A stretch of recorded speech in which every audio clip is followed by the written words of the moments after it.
கணவன் மனைவிக்குள்ள சிக்கல் வராமல் இருக்கிறதுக்கு அதில் சில வழிகளை சொல்லி கொடுத்துருக்குறாங்க. அதெல்லாம் என்னென்ன அப்படிங்கிறத இப்போ பார்க்கலாமா? குடும்பம்னு இருந்தால் கோபம் வரதான் செய்யும். அது வந்துட்டு போட்டும் பரவாயில்ல. ஆனால் அந்த கோபம் ஒரே நேரத்தில் 2 பேருக்கும் வந்துடாமல் பார்த்துக்கணும். ஒரு சமயத்தில் யாராவது ஒருத்தர் தான் கோபப்படணும், அடுத்தவங்க அமைதியாக இருக்கணும். அதுக்கப்புறம் இவர் அமைதியான உடனே அவங்க ஆரம்பிச்சுக்கலாம். கோபமாக ஏதாவது சொன்னால் உடனே கோபமாக பதில் சொல்லக்கூடாது. கொஞ்சம் பொறுத்து கோபம் தீர்ந்த உடனே அந்த பதிலை சொல்லலாம். அப்போ பதில் கோபமாக இருந்தால் கூட அது அவ்வளோ பெருசாக தெரியாது. அற்ப விஷயத்துக்கெல்லாம் காய்ச்சி மூச்சுன்னு கத்திட்டு இருக்கக்கூடாது. உங்கள் 2 பேருக்குள்ள ஒரு தர்க்கம் ஆரம்பமாயிட்டுதுன்னு வச்சுக்கோங்க. கடுமையாக 2 பேரும் விவாதம் பண்ணுறீங்க. உங்களில் ஒருத்தர் இதில் ஜெயிக்கணும்னா அது நீங்களாக இருக்க வேணாம், அடுத்தவங்க ஜெயிக்கிறதுக்கு நீங்கள் துணையாக இருங்களேன். அப்படின்னா நீங்கள் கொஞ்சம் விட்டு கொடுக்கணும், அவ்வளவுதான். ஏதாவது குத்தம் சொல்லணுமா, செஞ்ச தப்பை சுட்டி காட்டணுமா, விமர்சனம் பண்ணணுமா, பண்ணுங்க, வேணான்னு சொல்லலை. ஆனால் சொன்னதை அப்படி சொல்கிறத கொஞ்சம் அன்பாக இதமாக சொல்லுங்கள். எப்போ நடந்த தவறுகளையெல்லாம் இப்போ போய் மறுபடியும் ஞாபகப்படுத்திகிட்டு இருக்க வேண்டாம். நான் அப்போவே சொன்னேன் இந்த புடவை வேணாம்னு, நீங்கள் தான் கேட்கல, இப்போ பாருங்கள் கிழிஞ்சு போச்சு இப்படின்னு கத்துனாங்க ஒரு அம்மா. எப்போ சொன்னீங்கன்னு கேட்டால் ஒரு 10 வருஷத்துக்கு முன்னாடி தீபாவளி சமயத்தில் அப்படிங்கிறாங்க. அது என்ன இன்னும் அப்படியே புதுசாகவே இருக்கும்? உங்களுக்கு அவர் தான் பெருசு, அவருக்கு நீங்கள் தான் பெருசு. அதை விட இந்த உலகத்தில் வேறு எதுவும் முக்கியம் இல்லைன்னு நினைக்கணும். நீ தான் என்னுடைய உலகம்னு எத்தனை தடவை சொல்லியிருப்பீங்க? அதெல்லாம் வெறும் வசனமாக போயிடக்கூடாது. ஏதாவது ஒரு பிரச்சனையை பற்றி கடுமையாக விவாதம் பண்ணிக்கிட்டு இருக்கீங்க, அதை அப்படியே பாதியில் விட்டுட்டு படுக்கைக்கு போயிடக்கூடாது. சொச்சத்தை நாளைக்கு பேசிக்கலாம்னு. அப்படி போனால் தூக்கம் வராது. பிரச்சனையை ஒரு முடிவு பண்ணிக்கிட்டு அதுக்கப்புறமா தூங்க போகணும். ஒரு நாளில் ஒரு தடவையாவது உங்கள் ஜோடியை பாராட்டி நல்ல விதமாக கனிவாக ஒரு வார்த்தை சொல்லணும் அப்படின்னு தீர்மானம் பண்ணிங்க. ஏதாவது தப்பு பண்ணிவிட்டீங்கன்னா பரவாயில்ல, அதை ஒத்துக்கிறதுக்கும் மன்னிப்பு கேட்கறதுக்கும் தயாராக இருக்கணும். அது ஒன்றும் கேவலம் கிடையாது. வீட்டுக்குள்ளே தானே கேட்க போகிறீங்க, வெளியில் யாருக்கு தெரிய போதும்? எப்படியோ உங்களுக்குள்ள ஒரு சமரசம் ஆனால் சரிதான். ஒரு தகராறுன்னு எடுத்துக்கிட்டா குறைஞ்சபட்சம் அதுக்கு 2 பேர் தேவை. தனியாகவே உட்காந்துக்கிட்டு நான் இப்போ தகராறு பண்ணிகிட்டு இருக்கிறேன் அப்படின்னு யாரும் சொல்ல முடியாது. 2 பேர் தகராறு பண்ணுறாங்கன்னா பொதுவாக அந்த 2 பேரில் யார் அதிகமாக பேசுகிறாங்களோ அவங்க பேரில் தான் தப்பு இருக்கும். அதை மனசில் வச்சுக்கணும். இதெல்லாம் தான் அந்த புத்தகத்தில் போட்டிருக்கிற வழிமுறைகள். இவ்வளவும் சரியாக வரலைன்னா அப்புறமா சொல்லுங்கள், வேறு புத்தகம் ஏதாவது இருக்கான்னு தேடுவோம். இந்த உலகத்தில் எவ்வளவோ உயிரினங்கள் இருக்குது. ஒவ்வொன்றும் ஒவ்வொரு விதமாக சண்டை போடுது. இப்போ 2 மாடு சண்டை போட்டுக்குதுன்னு வச்சுக்கோங்க. என்ன பண்ணும்? 2 முட்டிக்கும். அதுக்கு சண்டை போடுறதுக்கு ஆயுதமாக உபயோகப்படுறது அதோட கொம்பு. 2 சேவல் சண்டை போட்டுக்குதுன்னு வச்சுக்கோங்க. அதுக்கு ஆயுதமாக உபயோகப்படுறது அதோட கால் நகம். காலால் தான் அது ஒன்றோட ஒன்று சண்டை போட்டுக்கும். ஆனால் 2 மனுஷன் சண்டை போட்டுக்கிறான்னு வச்சுக்கோங்க. இவன் இன்னதை தான் ஆயுதமாக உபயோகப்படுத்துவான்னு குறிப்பிட்டு சொல்ல முடியாது. கல்லை எடுப்பான், கத்தியை எடுப்பான், துப்பாக்கி எடுப்பான், என்ன வேணாலும் பண்ணுவான். வாயால் திட்டுவான், கையால் அடிப்பான், காலால் உதைப்பான், சகலகலா வல்லவன். விலங்குகள்லாம் பொதுவாக வாயை சாப்பிட்றதுக்கு மட்டும்தான் உபயோகப்படுத்துது. ஆனால் இவனுக்கு சாப்பிட்றதுக்கும் அதுதான், சாப்பிட்டு விட்டு திட்டுறதுக்கும் அதுதான். ஆனால் ஒரு விஷயத்தில் மட்டும் கெட்டிக்கிறேன். அதாவது நாம் சண்டை போட்டுக்கிட்டாலும் பரவாயில்லை, கோழிகள் சண்டை போடாமல் இருக்கணும் அப்படின்னு ஆசைப்படுறான். எதுக்காக? கோழிகள் சண்டை போடாமல் இருந்தால் நிறைய முட்டைகள் போடுமா, அதுக்காக தான் இந்த அக்கறை. கோழி பண்ணை வச்சிருக்கிறவங்களுக்கு இது ஒரு பெரிய பிரச்சனை. அதாவது பண்ணையில் இருக்கிற கோழிகளுக்குள்ள அடிக்கடி சண்டை வந்துடும். அதனால் முட்டை உற்பத்தி குறைஞ்சிரும். சரி, இதுக்கு என்ன பண்ணுறது? பண்ணையில் போய் உட்காந்துக்கிட்டு தினமும் பஞ்சாயத்து பேசிகிட்டு இருக்க முடியுமா? அமெரிக்காவில் கோழி பண்ணை வச்சிருக்கிற ஒருத்தர் இதை பற்றி யோசனை பண்ணி பார்த்தாராம். ஒரு வழியையும் கண்டுபிடிச்சிருக்கார். கோழிக்கெல்லாம் மூக்கு கண்ணாடி மாட்டி விட்டுட்டோம்னா அது சண்டை போடுற குணம் குறைஞ்சிரும், முட்டை அதிகமாகிடும். அந்த கண்ணாடியில் உள்ள லென்ஸ் சிவப்பு நிறத்தில் இருக்கணும், அவ்வளவுதான் அப்படின்னு அவர் கண்டுபிடிச்சாராம். இது ஏற்கனவே நடைமுறையில் கண்டுபிடிக்கப்பட்ட ஒரு விஷயம். ஆனால் எல்லா கோழிக்கும் சிவப்பு மூக்கு கண்ணாடி எப்படி மாட்டி விடுறது? அப்படியே மாட்டி விட்டாலும் அது நழுவாமல் இருக்கணுமே. இப்போ நாமெல்லாம் நடு விரலால் மூக்கு கண்ணாடி நடுவில் தொட்டு அப்படி ஸ்டைலாக சரி பண்ணிக்கிறோம். அது மாதிரி கோழி எப்படி சரி பண்ணிக்கும்? இதுதான் பிரச்சனை. இதுக்கு அவர் என்ன வழி கண்டுபிடிச்சாருன்னா, கோழிக்கெல்லாம் மூக்கு கண்ணாடிக்கு பதிலாக விழியொட்டு வில்லைகள், கான்டாக்ட் லென்ஸ், அதை பொருத்தி விட்டா என்ன அப்படின்னு யோசனை பண்ணார். அதே மாதிரி பண்ணார். அதே மாதிரி செஞ்சு பார்த்தார், வெற்றி. அதுக்கப்புறம் கோழியெல்லாம் சண்டை போட்டுக்கலையாம், சமாதான பிரியர்கள் ஆகிட்டு தான். கோழிகளுக்கு இயல்பாகவே சண்டை போடுற குணம் உண்டு. ஆனால் அதோட கண்ணுக்கு பார்க்குற பொருள்லாம் ரோஜா நிறத்துலையோ அல்லது இன்னும் சொல்ல போனால் அழுத்தமான சிவப்பு நிறத்துலையோ தெரிஞ்சதுன்னா சண்டை போடுற குணம் குறைஞ்சிருதான். அந்த சமயத்தில் அது அதிகமாகவும் முட்டையிட ஆரம்பிச்சுடுதான். அதே நேரத்தில் இறை எடுக்கிறத கூட குறைச்சிக்குதான். இது ஏன் இப்படி பண்ணுதுங்கிறது விஞ்ஞானிகளுக்கு இன்னமும் புரியலையா. எப்படியோ அமெரிக்க கோழிகள்லாம் கான்டாக்ட் லென்ஸ் பொருத்திக்க ஆரம்பிச்சாச்சு. கோழி கழுத்தை பிடிச்சிக்கிட்டு ஒரு சில வினாடிகளில் அதை பொருத்தி போடுறாங்களாம். கோழியோட ஆயுள் பூரா அது அப்படியே இருக்குமா. பண்ணையில் முட்டை உற்பத்தி குறைஞ்சா இது மாதிரி விஞ்ஞானபூர்வமாக பரிகாரம் தேடுறது தான் நல்லது.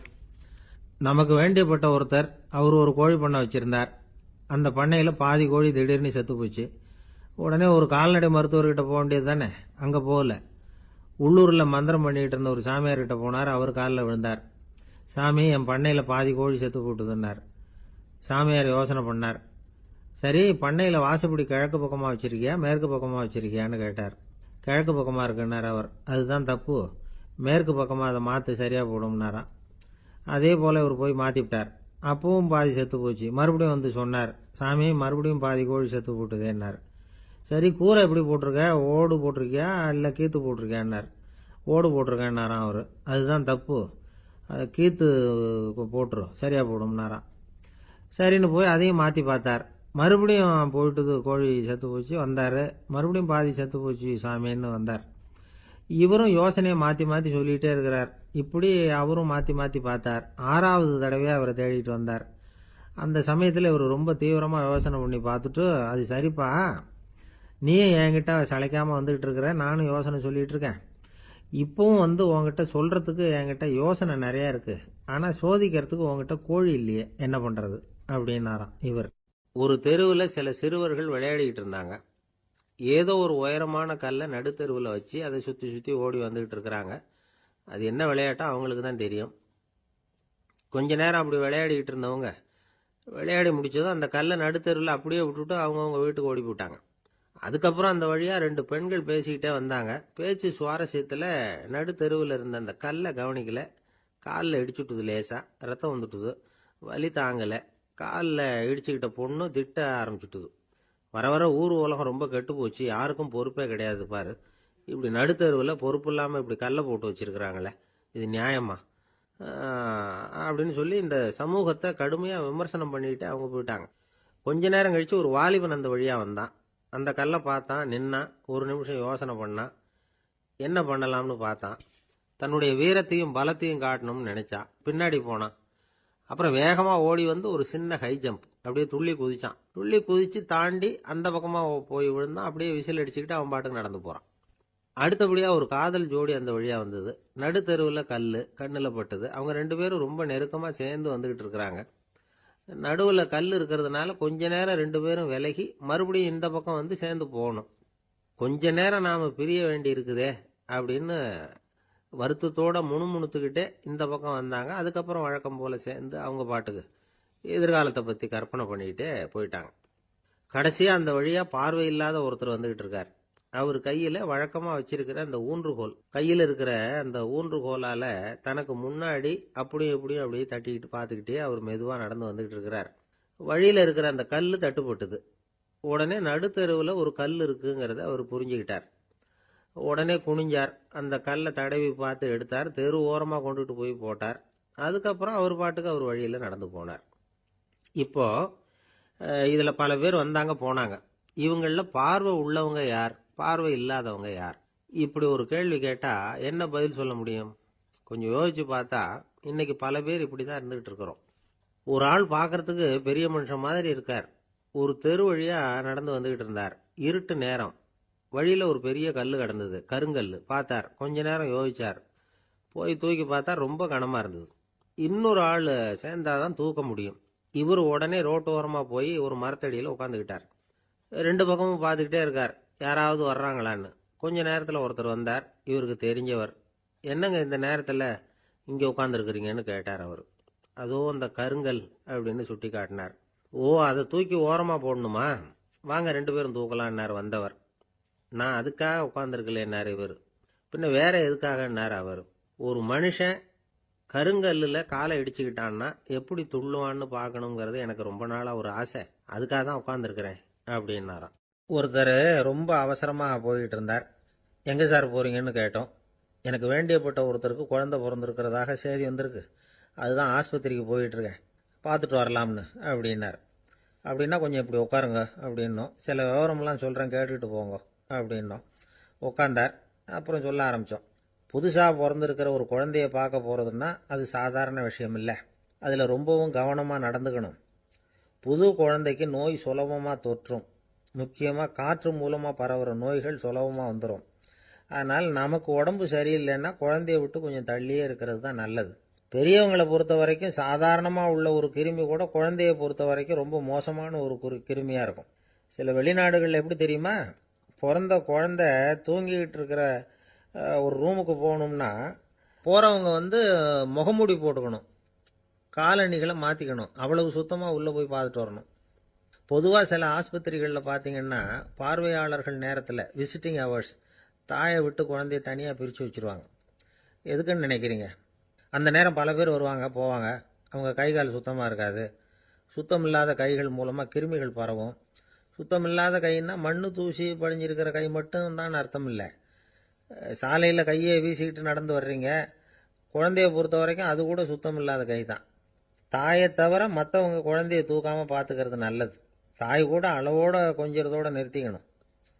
புதுசாக ஒரு குழந்தைய பெற்றிருக்கிற பொண்ணுக்கிட்ட மற்ற தாய்மார்கள் ஏதாவது சொல்லிக்கிட்டே இருப்பாங்க. குழந்தைய அப்படி வளர்க்கணும் இப்படி வளர்க்கணும் அப்படின்னு ஏதாவது அட்வைஸ் பண்ணிக்கிட்டே இருப்பாங்க. இப்படி ஓவராக அறிவுரை பண்ணுறது அந்த பொண்ணை குழப்பி விட்டுரும். அதனால் அப்படிலாம் பண்ணக்கூடாது. அந்த பெண்ணே ஏதாவது கேட்டால் கூட டாக்டர் சொல்ல வேண்டிய விவரங்களையெல்லாம் நாமே சொல்லிகிட்டு இருக்கக்கூடாது. புதுசாக பிறந்திருக்கிற குழந்தைய மட்டும்தான் இப்படி பார்க்கணும்னு இல்லை. ஒரு நோயாளி குழந்தைய பார்க்க போகிறதுனா கூட ரொம்ப எச்சரிக்கையாக தான் நடந்துக்கணும். ஒரு தின்பண்டமோ விளையாட்டு சாமானோ அந்த குழந்தைக்கு நாம் வாங்கிட்டு போகிறதா வச்சுக்குவோம். அதை நேராக கொண்டுகிட்டு போய் அந்த குழந்தைகிட்டே கொடுக்கக்கூடாது. அதோட அப்பா அம்மா கிட்ட ரகசியமாக கொடுக்கலாம். அவங்க முடிவு பண்ணட்டும் குழந்தைகிட்ட அதை கொடுக்கலாமா வேண்டாமாங்கிறத. அவங்களுக்கு தான் தெரியும் அதோட மனசும் உடம்பும். உங்கள் அக்கறையை காட்டுறதா நினச்சிக்கிட்டு குழந்தை வாயில் எதையும் கொண்டுட்டு போய் போடாதீங்க. போகிறப்போ உங்கள் வீட்டு குழந்தையும் அழைச்சிட்டு போகாதீங்க. இது நோயை வாங்கிட்டு வந்துடும், அல்லது புதுசாக ஒரு நோயை அதுகிட்ட கொடுத்துட்டு வந்துடும். என்னதான் உங்களுக்கு பழக்கமான குழந்தையா இருந்தால் கூட அதுக்கு விருப்பம் இல்லைன்னா பேசக்கூடாது. அங்கே போய் அவங்க பள்ளிக்கூடத்தை ஞாபகப்படுத்திகிட்டு இருக்கக்கூடாது. நோயில் இருக்கிறப்ப ஸ்கூலை பற்றி பேச அது விரும்பாது. ஆஸ்பத்திரியை விட்டு வெளியில் புறப்படுறப்போ குழந்தைகிட்ட சொல்லணும்னு அவசியம் இல்லை. அதோட அப்பா அம்மா கிட்ட சொல்லிவிட்டு புறப்பட்டா போதும். குழந்தை கோபிச்சிக்காது. சமூக சம்பிரதாயத்தை பற்றி அது கவலைப்படுறதில்ல. இப்படி எல்லா விவரமும் நம்ம எதிரில் உட்காந்துருந்தவங்க கிட்ட சொல்லி முடித்தோம். ரொம்ப நன்றி சார் அப்படின்னு சொல்லிவிட்டு அவர் புறப்பட்டார். குழந்தைங்க கொஞ்சம் வளர்கிற வரைக்கும் தான் நாம் எச்சரிக்கையாக இருக்கணும்னு இல்லை, வளர்ந்த பிறகு இன்னும் எச்சரிக்கையாக இருக்கணும். ஒரு பையன் பள்ளிக்கூடத்துலேருந்து திரும்பி வீட்டுக்கு வந்தான். முகம் பூரா நகத்தால் கீறி இருந்தது. அப்பா பார்த்து பயந்துட்டார். யாருடா உன்னை இப்படி பண்ணது அப்படின்னார். என் கூட படிக்கிற இன்னொரு பையன்னா. நாளைக்கு உன் கூட பள்ளிக்கூடத்துக்கு வர்றேன், நீ எனக்கு அவனை அடையாளம் காட்ட முடியுமான்னார். அது ரொம்ப சுலபம் நான் பையன். எப்படின்னார் அப்பா. அவன் காதில் ஒன்று கையோடு எடுத்துகிட்டு வந்திருக்கிறேன், இதோ என் பையில தான் வச்சுருக்கேன் அப்படிங்கிறான் அந்த பையன். ஒருத்தர் இருக்கார், நல்ல உத்தியோகத்தில் தான் இருக்கிறார். ஆனால் எப்போ பார்த்தாலும் முகத்தை வெறுப்பாக வச்சுருப்பார். அப்படியே வருவார் போவார். ஏன் சார் இப்படி இருக்கிறீங்க அப்படின்னு விசாரித்தோம். ஏன்டா இந்த வேலைக்கு வந்தோம்னு இருக்கு சார் அப்படின்னார். உங்கள் வேலை உங்களுக்கு பிடிக்கலையா அப்படின்னு கேட்டோம். இல்லைன்னார். இப்படிப்பட்டவங்க வெற்றிகரமான வாழ்க்கை வாழ முடியாது. இது நிபுணர்கள் கருத்து. வேலையை நேசிக்க தெரிந்தவர்கள் வெற்றி பெறுவார்கள் அப்படிங்கிறாங்க அவங்க. எந்த துறையாக இருந்தாலும் சரி, அந்த துறையில் வெற்றிகரமாக இருக்கிறவங்கள விசாரித்து பாருங்கள். எனக்கு என்னுடைய வேலை ரொம்ப பிடிக்கும் அப்படின்னு சொல்கிறவங்களாக தான் இருப்பாங்க. அப்படி இருந்தால் தான் அது வெற்றிகரமாக இருக்க முடியுது அவங்களால. ஒருத்தனுக்கு பிடித்தமான பொழுதுபோக்கே அவனுடைய தொழிலாக இருந்துட்டுதுன்னா அவனை மாதிரி கொடுத்து வச்சவன் வேற யாரும் இல்லை அப்படிங்கிறார் பெர்னாட் ஷா. ஒரு தடவை மன்னர் ஹுமாயூன் உயிரை தண்ணீர் முண்டு ஊற்றுகிற தொழிலாளி ஒருத்தர் காப்பாற்றினாராம் அந்த ஹுமாயூன் உயிரை. உடனே மன்னர் கேட்டிருக்கார், உனக்கு என்ன வேணும்னாலும் கேளு தரேன், உயர் பதவி வேணுமா அப்படின்னு கேட்டாராம். மன்னா, மக்களின் தாகம் தீர்க்கக்கூடிய இந்த பணியை விட உயர்ந்தது உண்டா அப்படின்னாராம் அந்த தொழிலாளி. அவரால் அவருடைய வேலையை நேசிக்க முடிஞ்சுது, அதனால் மகிழ்ச்சியாக இருக்க முடிஞ்சுது. நாமெல்லாம் அப்படி இல்லை. வேலை கிடைக்கிற வரைக்கும் கிடைச்சா போதும் அப்படின்னு இருக்கோம். கிடைச்சதுக்கப்புறம் ஏன்டா இந்த வேலைக்கு வந்தோம்னு ரொம்பவும் அழுத்துக்குவோம். சரி, நாம் இருக்கிற இடத்துல நாம் வெற்றிகரமாக இருக்க வழி உண்டா அப்படின்னா உண்டுன்னு சொல்கிறாங்க. அதாவது மன இயல் நிபுணர்கள் இருக்கிறாங்க இல்லையா, அவங்க அதுக்கு முக்கியமாக 6 வழிகள் சொல்கிறாங்க. நீங்கள் ஒரு அலுவலகத்தில் வேலை பார்க்குறவரா அப்படின்னா இதை கேளுங்க. அதாவது உங்கள் மேலதிகாரி எதிர்பார்ப்புக்கு தகுந்த மாதிரி உங்கள் வேலை இருக்குதா? அப்படி இல்லைன்னா முதல்ல உங்கள் வேலையின் தரம் உயரணும். உங்களுக்கு மேலே கீழே வேலை பார்க்குற பணியாளர்கள்கிட்ட நல்ல விதமாக பழகுறீங்களா? அந்த உறவு முறையில் ஏதாவது குறை இருந்தால் அதை கண்டுபிடிச்சி சரி பண்ணுங்க. நம்பிக்கைக்கு உரியவர் அப்படின்னு நீங்கள் பேர் எடுக்கணும். நீங்கள் எடுக்கிற முடிவு நல்ல முடிவாக தான் இருக்கும் அப்படின்னு அடுத்தவங்க சொல்லணும். உங்கள் தோற்றத்துக்கு முக்கியத்துவம் கொடுங்க. இது மனம் உடல் ரெண்டும் சம்பந்தப்பட்டது. அதனால் மனசையும் ஆரோக்கியமாக வச்சுருக்கணும், உடம்பையும் ஆரோக்கியமாக வச்சுருக்கணும். உங்களுடைய நிர்வாகம் செயல்படுற விதத்தை நல்லா புரிஞ்சு வச்சுக்கணும். உங்களுடைய நிர்வாகம் இப்போ ஒரு காரியம் செய்யுதுன்னு வச்சுங்க, ஏன் அப்படி செய்யுது, எதுக்காக அப்படி செய்யுது, அதனுடைய குறிக்கோள் என்ன, அது நீடிக்கிறதுக்கு காரணம் என்ன, இதையெல்லாம் தெரிஞ்சுக்கணும். சிரிப்புக்கு வஞ்சகம் பண்ணக்கூடாது. நல்லா சிரிக்கணும், அப்போ தான் அது திரும்ப கிடைக்கும். கடந்த கால தோல்வியை பற்றி கவலைப்படக்கூடாது. முதலாளி விருப்பம் தெரிஞ்சு நடந்துக்கிறது நல்லது தான். அதுக்காக காக்கா பிடிக்கணுங்கிற அவசியம் இல்லை. உங்களுக்கு ஒரு பொறுப்பான வேலை கிடைக்குது, உடனே சத்தம் குழப்பம் அப்படின்னு சூழ்நிலையை இறுக்கமாக ஆக்கிடக்கூடாது. எந்த சூழலையும் இயல்பாக கையாளக்கூடியவர் அப்படிங்கிறத காட்டணும். இதெல்லாம் உங்கள் துறையில் நீங்கள் வெற்றி பெற நிபுணர்கள் சொல்கிற யோசனைகள். இவ்வளவு விவரமும் சொல்லிவிட்டு ஒருத்தரை பார்த்து கேட்டோம், இப்போ சொல்லுங்க, நீங்கள் செய்கிற வேலை உங்களுக்கு பிடிச்சிருக்குதா அப்படின்னோம். ரொம்ப ரொம்ப பிடிச்சிருக்குது அப்படின்னார். சரி, என்ன செஞ்சிட்டு இருக்கிறீங்க அப்படின்னு கேட்டோம். சும்மா தான் இருக்கிறேன் அப்படின்னார்.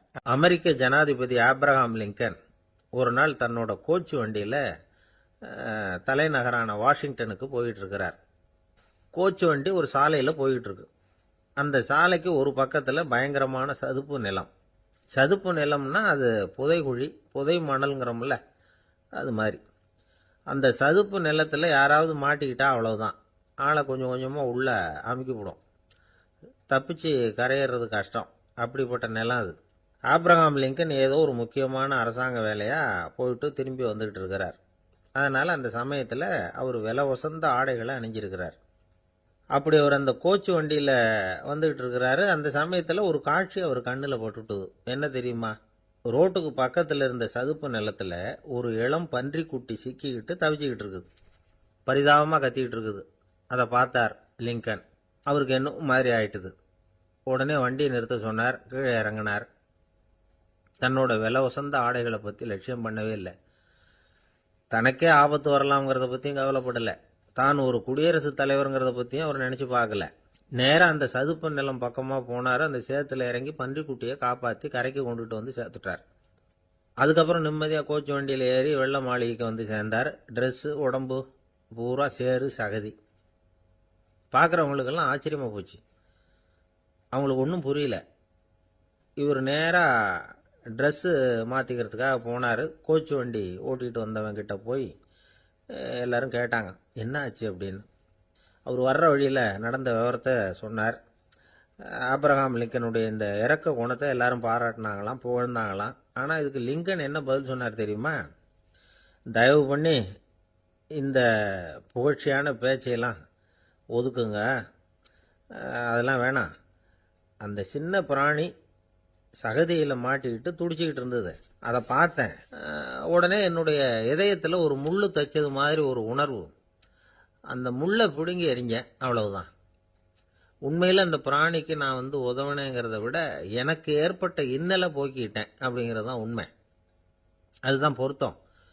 அப்படி இருக்கிறப்போ இதில் புகழறதுக்கு என்ன இருக்குது அப்படின்னாரு ஆப்ரஹாம் லிங்கன். எவ்வளவு யதார்த்தமான வார்த்தைகள் பாருங்க. இந்த காலத்தில் நம்மளையும் பல பேர் அப்படி உண்டு. நீச்சல் தெரியாத ஒரு ஆள் தண்ணியில் இறங்கிட்டான். தண்ணி ஆழம்ங்கிறது அப்புறமா தான் தெரிஞ்சுது. தத்தளிக்க ஆரம்பிச்சுட்டான்.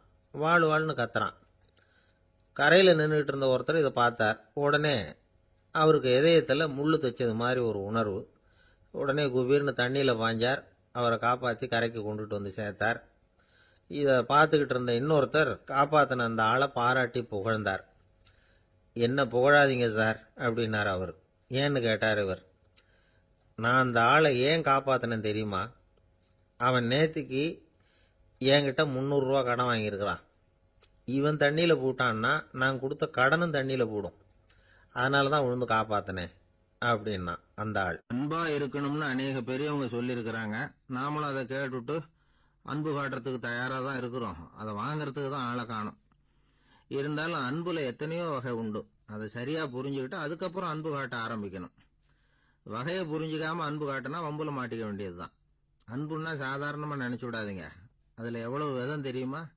இரக்கம், கருணை, காருண்யம், பந்துத்துவம், பட்சம், பாசம், நேசம், விசுவாசம், அபிமானம், காதல், பக்தி, இப்படி பல விதமா அதை பத்தி சொல்லி வச்சிருக்கிறாங்க பெரியவங்க. இந்த வார்த்தைகள் எல்லாம் நாம கேள்விப்பட்டதுதான். இருந்தாலும் அதுகளுக்குள்ள என்ன வித்தியாசம்னு கேட்டா சரியா சொல்ல தெரியாது. அதனால இந்த வார்த்தைகளுக்கெல்லாம் பெரியவங்க என்ன விளக்கம் சொல்றாங்கன்னு இப்ப பார்க்கலாம். எளியவர்கள் மேல செலுத்துற அன்பு இருக்கு பாருங்க, அதுக்கு இரக்கம்னு பேரு.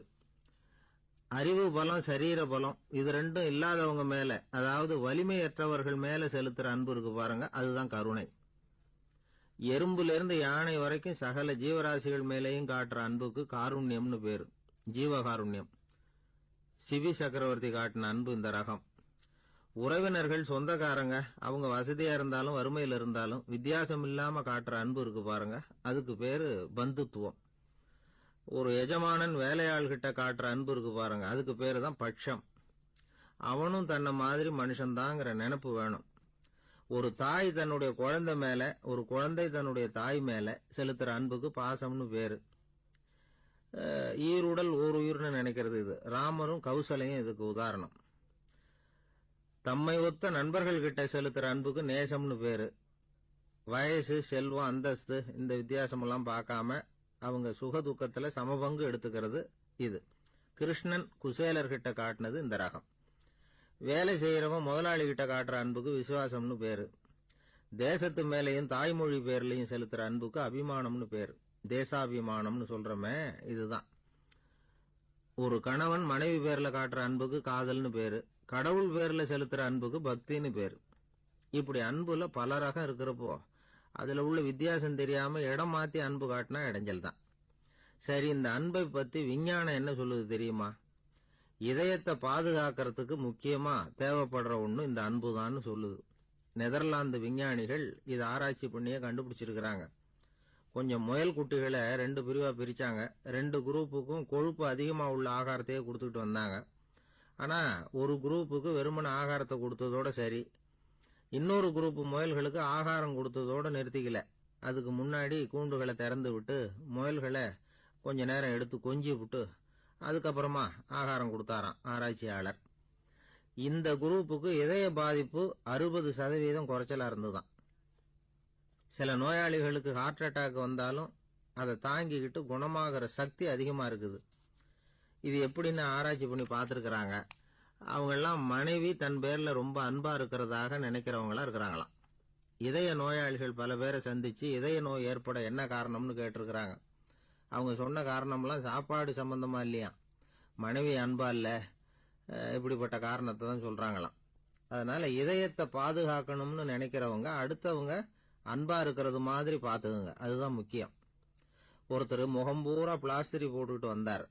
ரொம்ப கோபமா, என்னங்க ஆச்சுன்னு விசாரிச்சேன். எல்லாம் உங்களால தான் சார்னார். விவரமா சொல்லுங்களேன். என்ன, உங்க தகவலை கேட்டுட்டு ஒரு பூனைக்குட்டியை கையில எடுத்தேன், அன்பா அதை தடவி கொடுக்கறதுக்காக.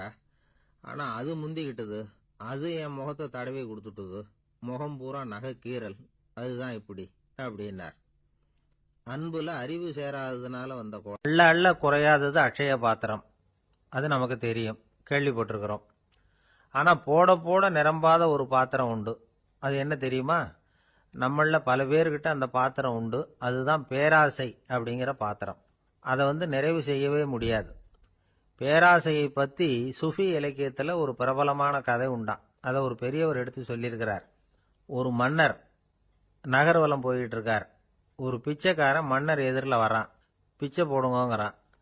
என்னுடைய அமைதியை கெடுக்காதே போங்கிறார் மன்னர். அவன் சிரிக்கிறான். அரசே, உங்களுடைய அமைதி கெடக்கூடிய நிலையில் இருந்தா அதுக்கு பேர் அமைதியே கிடையாது அப்படின்னு. எதிரில் நிக்கிறது வெறும் பிச்சைக்காரன் இல்லை, யோகி அப்படிங்கிறத மன்னர் புரிஞ்சுக்கிட்டார். துறவியே, உங்களுக்கு என்ன வேணும்னாலும் கேளுங்க, கொடுக்குறேன்னாராம். அந்த துறவி மறுபடியும் சிரிக்கிறார். அரசே, உங்களால முடியாததையெல்லாம் கொடுக்க முடியும்னு சத்தியம் செய்யாதீங்க அப்படின்னார். மன்னருக்கு கோபம் வந்துட்டுது. என்ன இவர் இப்படி சொல்றாரு அப்படின்னு நினைச்சார். நகர்வலத்தை பாதியிலேயே நிறுத்தினார். வாங்க அரண்மனைக்குன்னார். துறவியை அழைச்சிக்கிட்டு அரண்மனைக்கு வந்துட்டார். துறவி தன்கிட்ட இருந்த பிச்சை பாத்திரத்தை நீட்டினார். இது நிறைய எனக்கு பொற்காசுகள் வேணும் அப்படின்னாராம். அவ்வளவுதானா, இது ஒரு பெரிய காரியமா அப்படின்னு கையை தட்டினாராம் மன்னர். ஒரு பெரிய தாம்பாளம் நிறைய பொற்காசுகள் வந்து சேர்ந்தது. அதை அள்ளி போட்டார். போட போட அந்த பிச்சை பாத்திரம் நிரம்பவே இல்லை. பொற்காசுகள் போட போட அவ்வளவையும் உள்ள வாங்கிக்கிட்டே இருக்குது. அரசாங்க கஜானாவே காலி ஆயிட்டுது. மூட்டை மூட்டையா பொற்காசுகளை கொட்டி பார்த்துட்டாங்க. அது முழுங்கிக்கிட்டே இருக்குது. கடைசி வரைக்கும் அந்த பிச்சை பாத்திரம் வந்து நிரம்பவே இல்லை. அரசர்கிட்ட இருந்த கர்வம் போயிட்டுது. அப்படியே பொத்துன்னு துறவி காலில் விழுந்தார். அப்போ அந்த துறவி சொன்னாராம், மன்னா, இந்த பிச்சை பாத்திரத்தை உங்களால் மட்டும் இல்லை, வேற யாராலையும் நிரப்ப முடியாது. அதுக்கு என்ன காரணம்னா, இது வந்து சாதாரண பிச்சை பாத்திரம் இல்லை, பேராசைகளோட வாழ்ந்து செத்துப்போன ஒரு மனிதனின் மண்டை ஓடுது அப்படின்னாராம். பாருங்க, இதுதான் அந்த சுஃபி இலக்கிய கதை. செத்த பிறகும் நிறைவு இல்லைன்னா அது எப்பேற்பட்ட பேராசையா இருக்கும்னு யோசிச்சு பார்த்துங்க. நம்மால் ஒருத்தர் கல்யாணம் பண்ணிக்க பொண்ணு பார்த்துக்கிட்டு இருந்தார். அழகு, அறிவு, படிப்பு எதுவும் தேவையில்லை, பணம் மட்டும் இருந்தா போதும் அப்படின்னு பார்க்குறவங்க கிட்ட எல்லாம் சொல்லி வச்சார். ரொம்ப நாளைக்கு அப்புறம் ஒரு பணக்காரர் கிடைச்சார். அவர் சொன்னார், இதை பாருங்க, எனக்கு 20 வயசுல ஒரு மகள், அவளை நீங்க கல்யாணம் பண்ணிக்கிட்டா 2 லட்சம் பணம் கொடுப்பேன். 25 வயசுல ஒரு பொண்ணு, அவளை கல்யாணம் பண்ணிக்கிட்டா 2.5 லட்சம் தருவேன். 30 வயசுல ஒரு பொண்ணு இருக்கா, அவளை கல்யாணம் பண்ணிக்கிட்டா 3 லட்சம் தருவேன். என்ன சொல்ற அப்படின்னாராம். இவன் கொஞ்ச நேரம் யோசிச்சு பார்த்துருக்கான். அதுக்கப்புறம் மெதுவா அவரை நிமிந்து பார்த்து, ஏன் சார், உங்ககிட்ட 50 வயசுல ஏதாவது பொண்ணு இருக்கா அப்படின்னு கேட்டானா. ஒருத்தர் சிகரெட்டும் கையுமா வந்தார். சார், இந்த புகைப்பிடிக்கிற பழக்கத்தை நிறுத்தி போடணும்னு தான் பார்க்கறேன், முடியலன்னார். புகைப்பிடிக்கிறத நிறுத்துறது ரொம்ப சுலபம் சார் அப்படின்னார் இன்னொருத்தர். எப்படி சொல்றீங்கன்னு கேட்டார் அவர். நான் கூட ஏற்கனவே 10 தடவை அந்த பழக்கத்தை நிறுத்தி இருக்கிறேன் சார் அப்படின்னார் இவர். இதுல இருந்து என்ன தெரியுது? புகைப்பழக்கத்தை திடீர்னு விட்டு விடுறதுங்கிறது ரொம்ப கஷ்டம்னு தெரியுது. இருந்தாலும் இது சம்பந்தமான ஆராய்ச்சி, அனுபவம், இது ரெண்டையும் அடிப்படையா வச்சு சில வழிமுறைகளை சொல்றாங்க. அதாவது புகைப்பிடிக்கிறத நிறுத்துறதுக்கு 10 வழிகள் உண்டு அப்படின்னு சொல்றாங்க. அது என்னங்கிறத தெரிஞ்சுக்கிட்டா உபயோகப்படுதான்னு பார்க்கலாமே. முதல் கருத்து என்னன்னா, கொஞ்ச நாளைக்கு புகைப்பிடிக்கிற நண்பர்களை விட்டு விலகி இருக்கணும். இதனால புகைப்பிடிக்கிற ஆசை குறையும். அந்த பழக்கத்தை மறுபடியும் ஆரம்பிக்கப்படாதுங்கிற எண்ணம் உறுதிப்படும். 2வது கருத்து, புகைப்பிடிக்கிறதை எதிர்த்து தீவிரமா பிரச்சாரம் செய்ய ஆரம்பிச்சிடணும். அது அடுத்தவங்களுக்கும் உபயோகப்படும், உங்களுக்கும் உபயோகப்படும். உங்க உள்ளுணர்வை அது தூண்டும், உங்களை வந்து உறுதி கொள்ள வைக்கும். 3வது கருத்து என்னன்னா, தினமும் 2 தடவை குளிக்கணும். எப்படி தெரியுமா? முதல்ல வெது வெதுப்பான தண்ணீர், அப்புறம் குளிர்ந்த தண்ணீர், இப்படி மாறி மாறி குளிக்கணுமா. 4வது கருத்து, உடற்பயிற்சிகள் செய்யணும். மூச்சு வாங்குற மாதிரியான பயிற்சிகள் ரொம்ப நல்லதான். பிராணாயாமம் அப்படிங்கிற மூச்சு பயிற்சி ரொம்ப நல்லதுங்கிறாங்க. அப்புறம் 5வது கருத்து, சாப்பாடு வந்து மிதமா இருக்கணும், சீரா இருக்கணும். பச்சை காய்கறிகள், பழங்கள் சாப்பாட்டில் சேர்த்துக்கலாம். அடிக்கடி கொஞ்சம் கொஞ்சமாக சாப்பிட்டு ரத்தத்தில் சர்க்கரையின் அளவை பராமரிக்கணும். இது வந்து நரம்புகளை வந்து அமைதிப்படுத்தும். 6வது கருத்து என்னன்னா, ரொம்ப நேரம் பசியோடு இருக்கக்கூடாது. புகைப்பிடிக்கிறத நிறுத்த முயற்சி செய்யும் பொழுது எடை குறைப்பு நடவடிக்கைகளை மேற்கொள்ளக்கூடாது. 7வது கருத்து, காப்பி, தேநீர், மதுபானம், அப்புறம் போதைப் பொருள்கள் கலந்த உணவுகள் இதெல்லாம் வேணாம். புகைப்பிடிக்கிறத அதெல்லாம் ஊக்கப்படுத்தும். கடுகு, மிளகு, அப்புறம் காரமான பொருள்களை தவிர்க்கணும். உப்பு அளவை குறைக்கணும். தினமும் 10 குவளை தண்ணீராவது குடிக்கணும். வெறும் தண்ணி புகைப்பிடிக்கிற ஆவலை வந்து தணிக்குதான்.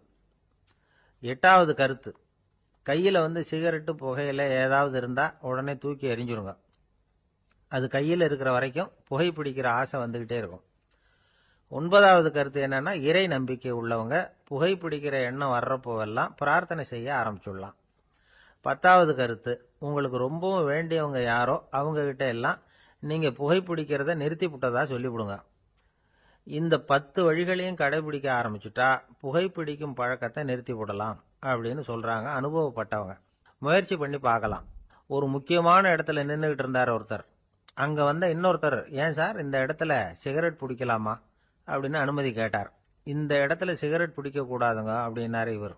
நீங்க இப்படி சொல்றீங்க, ஆனா இந்த இடத்துல கீழே நிறைய சிகரெட் துண்டுகள் கிடக்குதே, அவங்கெல்லாம் யாரு? அவங்கெல்லாம் உங்க மாதிரி என்கிட்ட அனுமதி கேட்காதவங்க அப்படின்னாராம் இவர். என்னுடைய நண்பர் ஒருத்தர் ஆழ்ந்த சிந்தனையில் இருந்தார். என்ன யோசனை பண்ணுறீங்கன்னு கேட்டேன். தலைவர் ஆகணும்னு பார்க்குறேன், அதுதான் என்ன வழின்னு யோசிச்சுக்கிட்டு இருக்கேன்னார். நான் கூட அது மாதிரி யோசித்து பார்த்தேன்.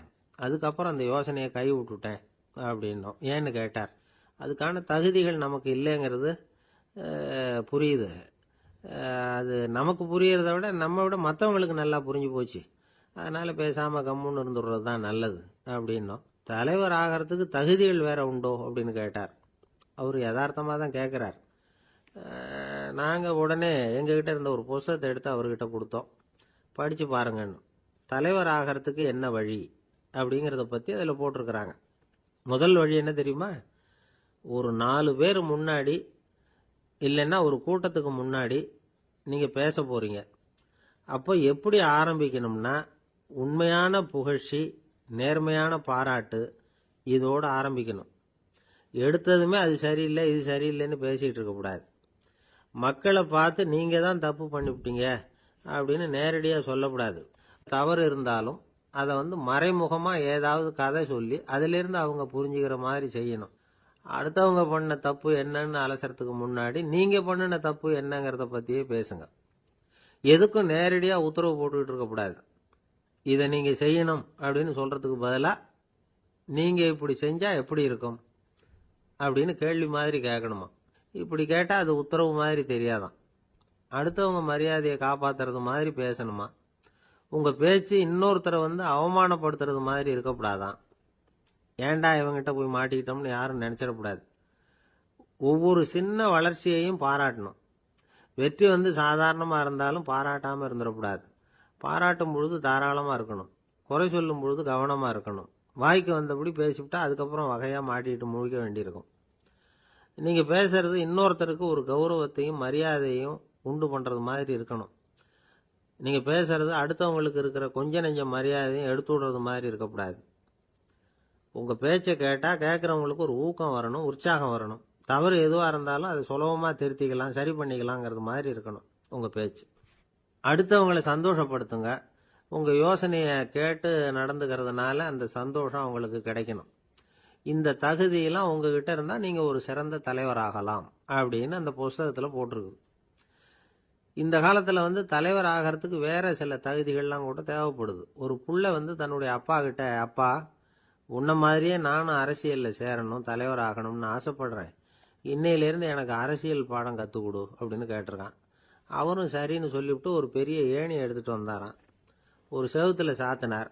இந்த ஏணியில் ஏறி உயர போய் அங்கே பரன் மேலே இருக்கிற ஒரு புத்தகத்தை எடுத்துகிட்டு வாடான்னு இருக்கார். மகனை பார்த்து, அப்பா ஏணி ரொம்ப உயரமாக இருக்குது, நீ ஜாக்கிரதையாக இதை பிடிச்சிக்கோ, நான் ஏறி போகிறேன் அப்படின்னு நான் பையன். பயப்படாத, நான் பார்த்துக்கிறேன்னார் அப்பா.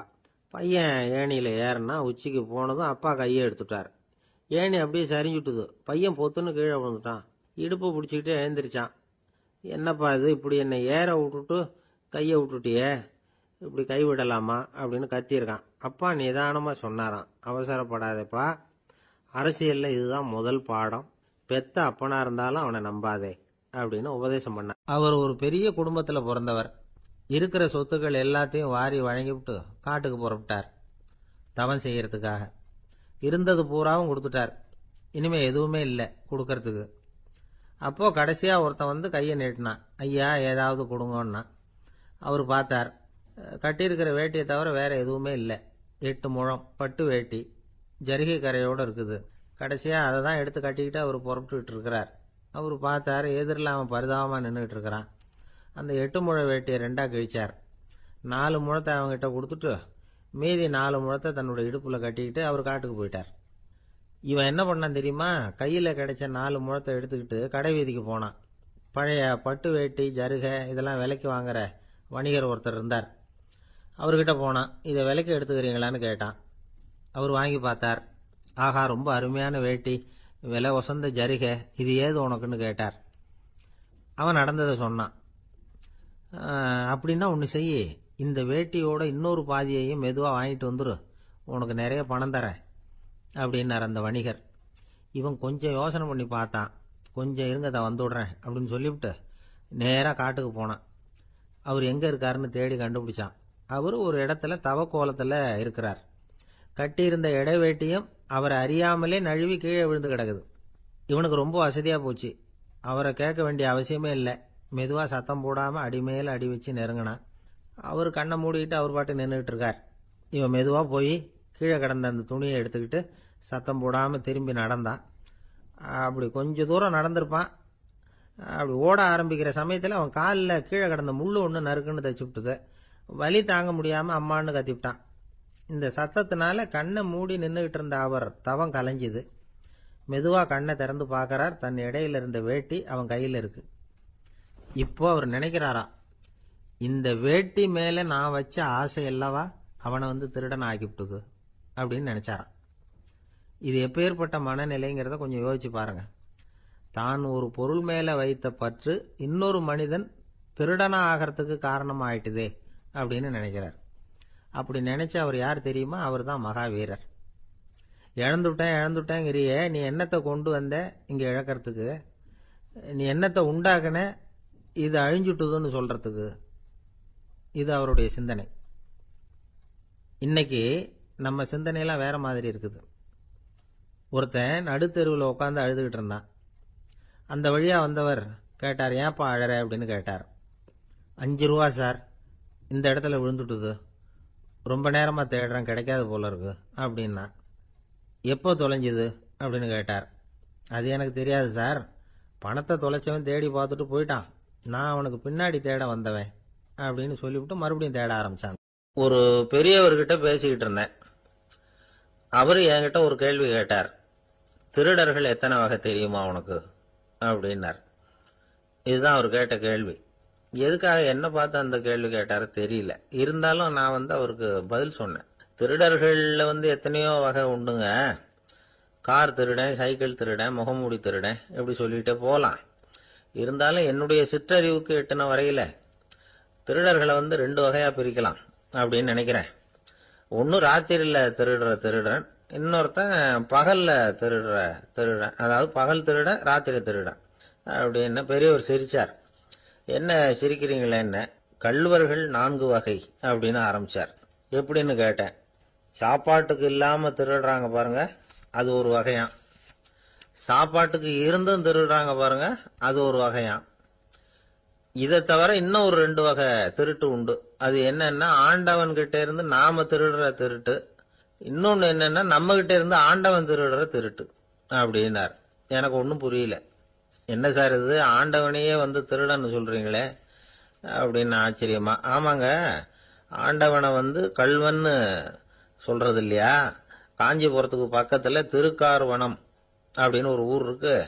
அங்க உள்ள பெருமாளுக்கு கள்வர்னு தான் பேரு. அது மட்டும் இல்ல, திருமங்கை ஆழ்வார் தம்முடைய திரு நெடுந்தாண்டகத்துல கார்வனத்துள்ளாய் கள்வா அப்படின்னு தான் அழைக்கிறார் அப்படின்னு நிறைய உதாரணம்லாம் சொல்ல ஆரம்பிச்சார். அதுக்கப்புறம் அவர்கிட்ட பேசி நான் புரிஞ்சுக்கிட்ட விவரங்களை தான் நான் இப்போ உங்ககிட்ட சொல்ல போறது. அதாவது அவர் சொன்ன முதல் வகை திருடர்கள் சாப்பாட்டுக்கு இல்லாம திருடுறவங்க. இவங்களை திருத்தி போடலாம். சாப்பாட்டுக்கு இருந்தும் பணம் சேர்க்கணுங்கிற ஆசையால பொய் கணக்கெல்லாம் எழுதுறாங்க பாருங்க, அவங்க தான் 2வது வகை. 3வது வகை திருட்டு தான் மிகப்பெரிய திருட்டு. இறைவனுக்கு சொந்தமானதை நம்முடையதுன்னு நினைக்கிற திருட்டு. எது இறைவனுக்கு சொந்தமானது அப்படின்னா ஆத்மா. பகவானுக்கு சொந்தமான ஆத்மாவை நம்முடையதுன்னு நினைக்கிறது தான் அந்த மாபெரும் திருட்டு. இதுக்கு பேர் தான் ஆத்மாபகாரமா. சரி, இதுக்கு பரிகாரம் என்ன? எல்லாம் இறைவனுடையது, நமக்கு ஒன்றும் இல்லை அப்படின்னு நினைக்கிறது தான் இதுக்கு பரிகாரம். இதெல்லாம் இருக்கட்டும். 4வது திருட்டு ஒன்று சொன்னோம்ல, ஆண்டவன் நம்ம கிட்ட இருந்து திருடுறது. அது எப்படி? ஆண்டவனை கள்வன்னு சொல்றாங்க, அது சரி. அவர் என்னத்தை திருடினார்? இப்போ இன்னொருத்தருக்கு சொந்தமான ஒன்றை எடுத்து வச்சுக்கிறது தான் கள்ளத்தனம். ஆனா ஆண்டவன் எடுத்துக்கிட்டோம்னா இருக்கிறது எல்லாமே அவனுக்கு சொந்தம். அப்படி இருக்கிறப்போ அவரை எப்படி கள்வன்னு சொல்றது? இது என்ன புரியாம இருக்குதே அப்படின்னு சொல்லி பார்த்தா அதுக்கும் விளக்கம் சொல்றாங்க அவங்க. அதாவது ஆண்டவனுக்கு உருவமே கிடையாது, அரூபமா இருக்கிறவன், அதாவது உருவம் இல்லாம இருக்கிறவன். அப்படி உள்ள பகவான் நம்மள மாதிரி உருவத்துல இருக்கிறான். நம்மள மாதிரியே கையை காலு மூக்கெல்லாம் இருக்குது ஆண்டவனுக்கு. இந்த உருவம் நம்ம கிட்ட இருந்து திருடுனது தானே. அவன் தன்னுடைய உண்மையான திருமேனியை நமக்கு காட்டாம, அதாவது தரிசனம் கொடுக்காம இருக்கிறது கள்ளத்தனம் தானே. அதனாலதான் இதுவும் ஒரு பெரிய திருட்டு, இருக்கிறதுலயே மிகப்பெரிய திருட்டு அப்படிங்கிறார். என்கிட்ட பேசிக்கிட்டு இருந்தாரு, இந்த விஷயம்லாம் சொல்லிட்டு இருந்தாரு இந்த பெரியவர். அதாவது திருட்டை ஆன்மீக நோகத்துல அவர் பார்க்கிறார். நம்ம பார்வையில இதை விட அபூர்வமான திருட்டுலாம் இங்க உண்டு, அபூர்வமான திருடர்களும் உண்டு. ஒரு திருடன் சிறையிலிருந்து விடுதலையாகி வெளியில போனான். கொஞ்ச நாள்ல மறுபடியும் திரும்பி ஜெயிலுக்கு வந்துட்டான். அப்போ சிறை அதிகாரி அவனுக்கு அறிவுரை சொன்னாராம். ஏன்பா, இப்படி அடிக்கடி தப்பு பண்ணிவிட்டு ஜெயிலுக்கு வந்துடுறியே, உனக்கு சொந்த பந்தம் எதுவும் இல்லையா?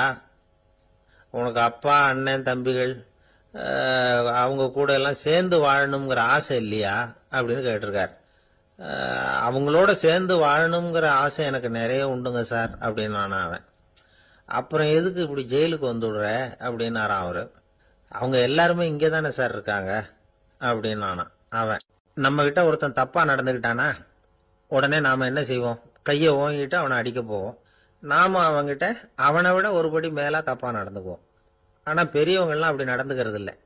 இன்னா செய்தாரை ஒருத்தல் அவர் நாண நன்னயம் செய்து விடல் அப்படின்னு வள்ளுவர் சொல்லியிருக்கார் இல்லையா? அதுக்கு தகுந்த மாதிரி நடந்துக்குவாங்க. பாயசித் விஸ்தாமிங்கிறவர் ஒரு பெரிய ஞானி. அவர் ஒரு நாள் ராத்திரி ரொம்ப நேரம் மசூதியில் இருந்துட்டு வீட்டுக்கு திரும்பி வந்துகிட்டு இருக்கிறார். வழியில ஒரு குடிகாரன், அவன் கையில ஒரு இசைக்கருவி, அதை கண்ணா பின்னான்னு மீட்டிக்கிட்டு வாய்க்கு வந்தபடியே என்னத்தையோ பாட்டுன்னு நினைச்சுக்கிட்டு பாடிக்கிட்டு அவன் பாட்டுக்கு கிடக்கிறான் வழியில. அதோட இருந்தாலும் பரவாயில்ல, அந்த பக்கமா வழியில போறவங்க வர்றவங்களை எல்லாம் பார்த்து கண்ணா பின்னான்னு திட்டிக்கிட்டு இருக்கிறான், ரொம்ப வளர்க்குறான். பாயசித் பிஸ்தாமிங்கிற அந்த பெரியவர் அந்த வழியா போறார். அவனை பார்க்கிறார். அவனுடைய நிலைமைய பார்த்துட்டு பரிதாபப்படுறார். ஏன்பா இது மாதிரி எல்லாம் நடந்துக்கிற, இப்படி நடக்கலாமா அப்படின்னு ஏதோ கொஞ்சம் புத்திமதி சொல்றதுக்கு ஆரம்பிச்சார். அவனுக்கு கோபம் வந்துட்டுது. கையில வச்சிருந்த வாத்திய கருவி அதால ஓங்கி அந்த பெரியவர் தலையில ஒரு அடி கொடுத்தான். ரத்த காயம் ஏற்பட்டு போச்சு. அவன் கையில இருந்த இசை கருவியும் அடிச்ச வேகத்துல ரெண்டா உடஞ்சு போச்சு. அவ்வளவு வேகமா அடிச்சிருக்கான். இவ்வளவு தூரத்துக்கு நடந்து போச்சுல்ல, அந்த மாபெரும் ஞானி வாயை திறந்து ஒரு வார்த்தை கூட பேசல. பேசாம தலையை பிடிச்சிக்கிட்டு அவர் பாட்டு போயிட்டார். மறுநாள் அந்த பெரியவர் என்ன பண்ணார் தெரியுமா? கொஞ்சம் இனிப்பு பண்டங்கள், கொஞ்சம் பணம், இது ரெண்டையும் ஒரு ஆள் மூலமா அனுப்பி வச்சார் அந்த குடிகாரனுக்கு. அவனுக்கு ஒன்றும் புரியல. என்ன விவரம்னு விசாரிச்சான். வந்த ஆளு ஒரு கடுதாசியை நீட்டினான். அதுல விவரம் இருந்தது. ஞானி எழுதியிருக்கிறார், இதை பார்ப்பா, உங்களுடைய இசைக்கருவி உடையறதுக்கு என்னுடைய தலை காரணமா ஆயிட்டுது. அதுக்காக நான் ரொம்ப வருத்தப்படுறேன். அதுக்காக தான் பணம் அனுப்பி வச்சிருக்கேன். வேற புதுசா ஒரு இசைக்கருவி வாங்கிக்கோ. அப்புறம் இன்னொரு விஷயம், நேற்றுக்கு ராத்திரி என்கிட்ட ஏகப்பட்ட கசப்பான வார்த்தைகளை பேசினேன். இதோட அனுப்பியிருக்கிற இனிப்பு பண்டங்களை சாப்பிட்டு உன்னுடைய நாவல உள்ள கசப்பை மாத்திக்கோ அப்படின்னு அதுல எழுதப்பட்டிருந்தது. இந்த சமயத்துல அவன் குடி மயக்கத்துல இல்ல, கிழிஞ்சு போயிருந்த நேரம் இது. அதனால அதை படிச்ச உடனே அவனுக்கு ரொம்ப வெக்கமா போச்சு. தலை குனிஞ்சான், யோசனை பண்ணான். கொஞ்ச நேரத்துல தன்னுடைய நண்பர்கள் சில பேரையும் கூப்பிட்டுக்கிட்டு நேரா அந்த ஞானி இருக்கிற இடத்துக்கு ஓடினான். அவர் காலில் விழுந்தான், அவர்கிட்ட மன்னிப்பு கேட்டுக்கிட்டான். பெரியவங்களே தெரியாம நான் இந்த பாவ செயலை பண்ணிவிட்டேன், என்னை மன்னிச்சுங்க, உங்களுடைய பொறுமையும் போதனையும் என்னுடைய கண்ணை திறந்துட்டுது. இனிமே நானும் என்னுடைய நண்பர்களும் நல்ல வழியில திருந்தி வாழ போறோம் அப்படின்னா. ஞானி செய்த நன்னயம் குடிகாரனை எப்படி திருத்திருக்கு பாத்தீங்களா? இந்த கதையை கேட்டுட்டு ஒருத்தர் சொன்னார், என் வாழ்க்கையில கூட அப்படி ஒரு சம்பவம் நடந்தது சார். நானும் ஒரு நாள் ராத்திரி ஓவரா குடிச்சுட்டு ஒரு கிட்டாரை வாசிச்சுக்கிட்டு கண்ணாபின்னான்னு உளறிக்கிட்டு திட்டிக்கிட்டு இருந்தேன். அந்த சமயம் அந்த வழியா ஒருத்தர் வந்தார். ஓங்கி தலையில ஒரே ஒரு அடி, ரத்தம் வந்துட்டுது. அதுக்கப்புறம் என் மனசு தெரிஞ்சுட்டுது சார் அப்படின்னார். அப்படியா என்ன ஆச்சரியமா? ஆமா சார், அடி விழுந்தது அவர் தலையில இல்ல, என் தலையில. வந்தவர் என்ன அப்படி அடிச்சுட்டார். மயக்கம் தெளிஞ்சதுக்கு அப்புறம் தான் எனக்கு விவரம் புரிஞ்சது. அவர் ஒரு போலீஸ்காரரு அப்படின்னார் ரொம்ப சோகமா. மூன்றாம் பாடல் வைணவர்கள் வாழ்த்தாகச் சொல்லுகின்ற வளமான பாடல். ஓங்கி உலகளந்த உத்தமன் பேர் பாடி நாங்கள் நம் பாவைக்கு சாற்றி நீராடினால் தீங்கின்றி நாடெல்லாம் திங்கள் மும்மாறி பெய்து ஓங்கு பெருஞ்சன்னல் ஊடு கயல் உகள பூங்குவளைப் போதில் பொறிவண்டு கண்படுப்ப தேங்காதே புக்கிருந்து சீர்த்த முலை பற்றி வாங்க குடம் நிறைக்கும் வள்ளல் பெரும் பசுக்கள் நீங்காத செல்வம் நிறைந்தேலோர் எம்பாவாய். மாவலி இடத்தில் வாமனனாய் 3 அடி மண் கேட்டு போன திருவிக்கிரமனாக உயர்ந்த அந்த அவதாரத்தை முதலில் பேசுகிறார்கள். அவனை உத்தமன் என்று சொல்லுகிறாள். அவரது திருநாமங்களை பாடி பரவி இந்த பாவை நோன்பு நோற்று நீராடினால் நாடெல்லாம் மாதம் 3 மழை பெய்யும், நெற்பயிர்கள் ஓங்கி வளரும்.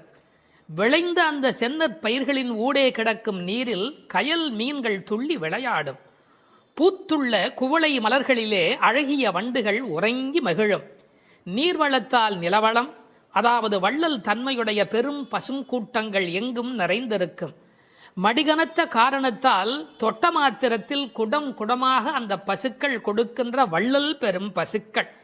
இத்தகைய செல்வச் செழிப்பு என்றும் நீங்காது நிலைத்திருக்கும் என்று வாழ்த்துகிறாள் இந்த 3வது பாடலிலே. ஓங்கி உலகளந்த உத்தமன், குள்ளமாக வந்தவன், ஆனால் ஓங்கி உலகத்தை அளந்த திருவிக்கிரமனாக மேலே உயர்ந்தவன். இதில் நாம் சிந்திக்க வேண்டிய பகுதி ஒன்று இருக்கிறது. இந்த உலகத்தில் வாழ்கிற மனிதர்கள் 3 வகை: அதமன், மத்தியமன், உத்தமன். தன்னலம் மட்டுமே கொண்டு வாழ்கிற மிக கீழானவர்கள் அதமன். தானுண்டு தன் குடும்பம் உண்டு என்கிற ஒரு எளிய வட்டத்துக்குள் வாழ்கிறவன் மத்தியமன். பிறருக்காக வாழ்பவன், அவசியமென்றால் பிறருக்காக தாழ்பவன் எவனோ அவனே உத்தமன். அப்படி இந்த உலகத்தில் பிறருக்காக தாங்கி தாழ்ந்து சென்ற இடம் என்பதால் அவர் தாழவில்லை. கை நீட்டி யாசக மகாபலி இடத்தில் கேட்டாலும் அவர் தாழவில்லை, ஓங்கினார் என்ற பொருள் வரும்படியாக ஓங்கி உலகளந்த உத்தமன் என்று எழுதுகிறார். அவருடைய திருவடி இந்த உலகம் முழுவதும் பட்டதாம், உயிர்குலம் முழுவதும் பட்டதாம். ஏன்? இதற்கு உரையாசிரியர்கள் ஒரு அழகான வார்த்தை சொல்வார்கள். உறங்குகிற போது மாதா பிரஜையை அணைத்தபடி படுத்திருப்பாள் ஸ்பரிச சுகத்திற்காக. ஒரு அம்மா குழந்தைய பக்கத்தில் வைத்துக்கொண்டு படுக்கிற போது அப்படியே அந்த குழந்தை மேலே கை வைத்து கொண்டு படுத்திருப்பாள். என்ன சுகம்! அந்த குழந்தையும் நிம்மதியாக தூங்கும், அந்த தாயும் நிம்மதியாக சந்தோஷப்படுவாள். அப்படி தாய் குழந்தையை அணைப்பது போல இந்த உயிர்களை அணைப்பதற்காக பெருமான் தன் திருவடியை இந்த பூமியிலே வைத்தானாம். ஓங்கி உலகளந்த உத்தமன் என்கிறாள். நாமத்தின் பெருமையினை பேறு பாடி என்கிறாள். அதை பின்னொரு இடத்திலே நாம் விளக்கமாக பார்க்கலாம். நாங்கள் நம் பாவைக்கு சாற்றி நீர் ஆடினால், அவனுடைய புகழை சொல்லி நாங்கள் பாடிக்கொண்டு நீராடினால் என்ன நடக்கிறது?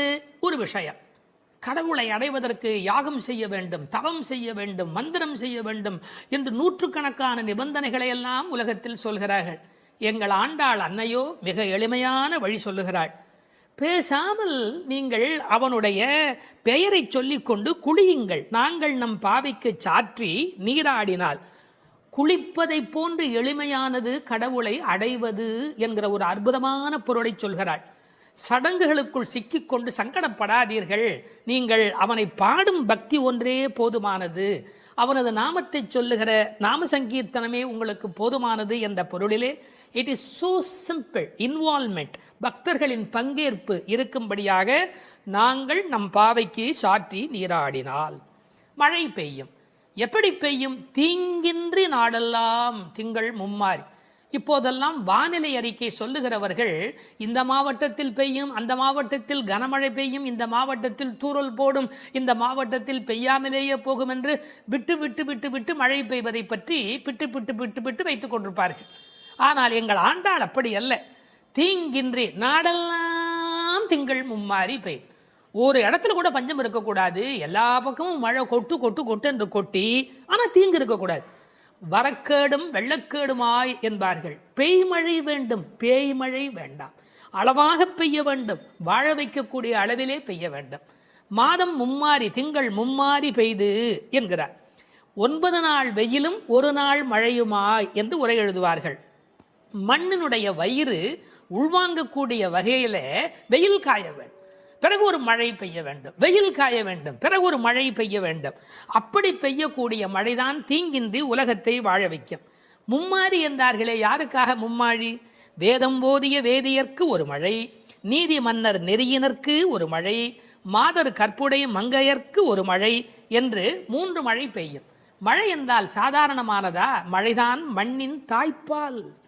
அடுத்தது, அந்த மழையின் காரணமாக நெல் விளைகிறது. ஓங்கு பெருஞ்சன்னல், ஒவ்வொரு நெல்லும் கதிரும் ஒரு ஆள் உயரத்துக்கு மேலே போயிருக்கிறது.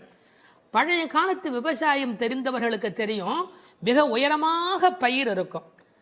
இது என்ன செய்தார்கள், அதையெல்லாம் குட்டை பயிர்களாக மாற்றிக்கொண்டே வந்தார்கள். பயிர் குட்டையாகி கதிர் கனத்து போன கலிகாலம் இந்த காலம். பயிர் குட்டையாகி கதிர் கனத்து போனது. மாட்டை பற்றி மனிதன் எங்கே கவலைப்பட்டான்? ஓங்கி என்று நன்றாக வளர்ந்திருந்தால் மாட்டுக்கு நிறைய வைக்கோல் கிடைக்கும், நிறைய பால் கொடுக்கும். மாடினுடைய சாணமும் அந்த மண்ணில் அந்த நறுமணமும் இல்லை என்றால் அந்த பூமியில் வளம் எப்படி இருக்க முடியும்? ஓங்கு பெரும் சென்னல், ஒரு ஆள் நடந்தால் மறைக்கும். அப்படி இப்போது காளை மாடுகளே இல்லை. ஊசி வழியே பசுக்களின் தாய்மை எய்தும் உயிர்ப்பில்லா உலகமாக இன்றைக்கு உலகம் சுருங்கி போய்விட்டது.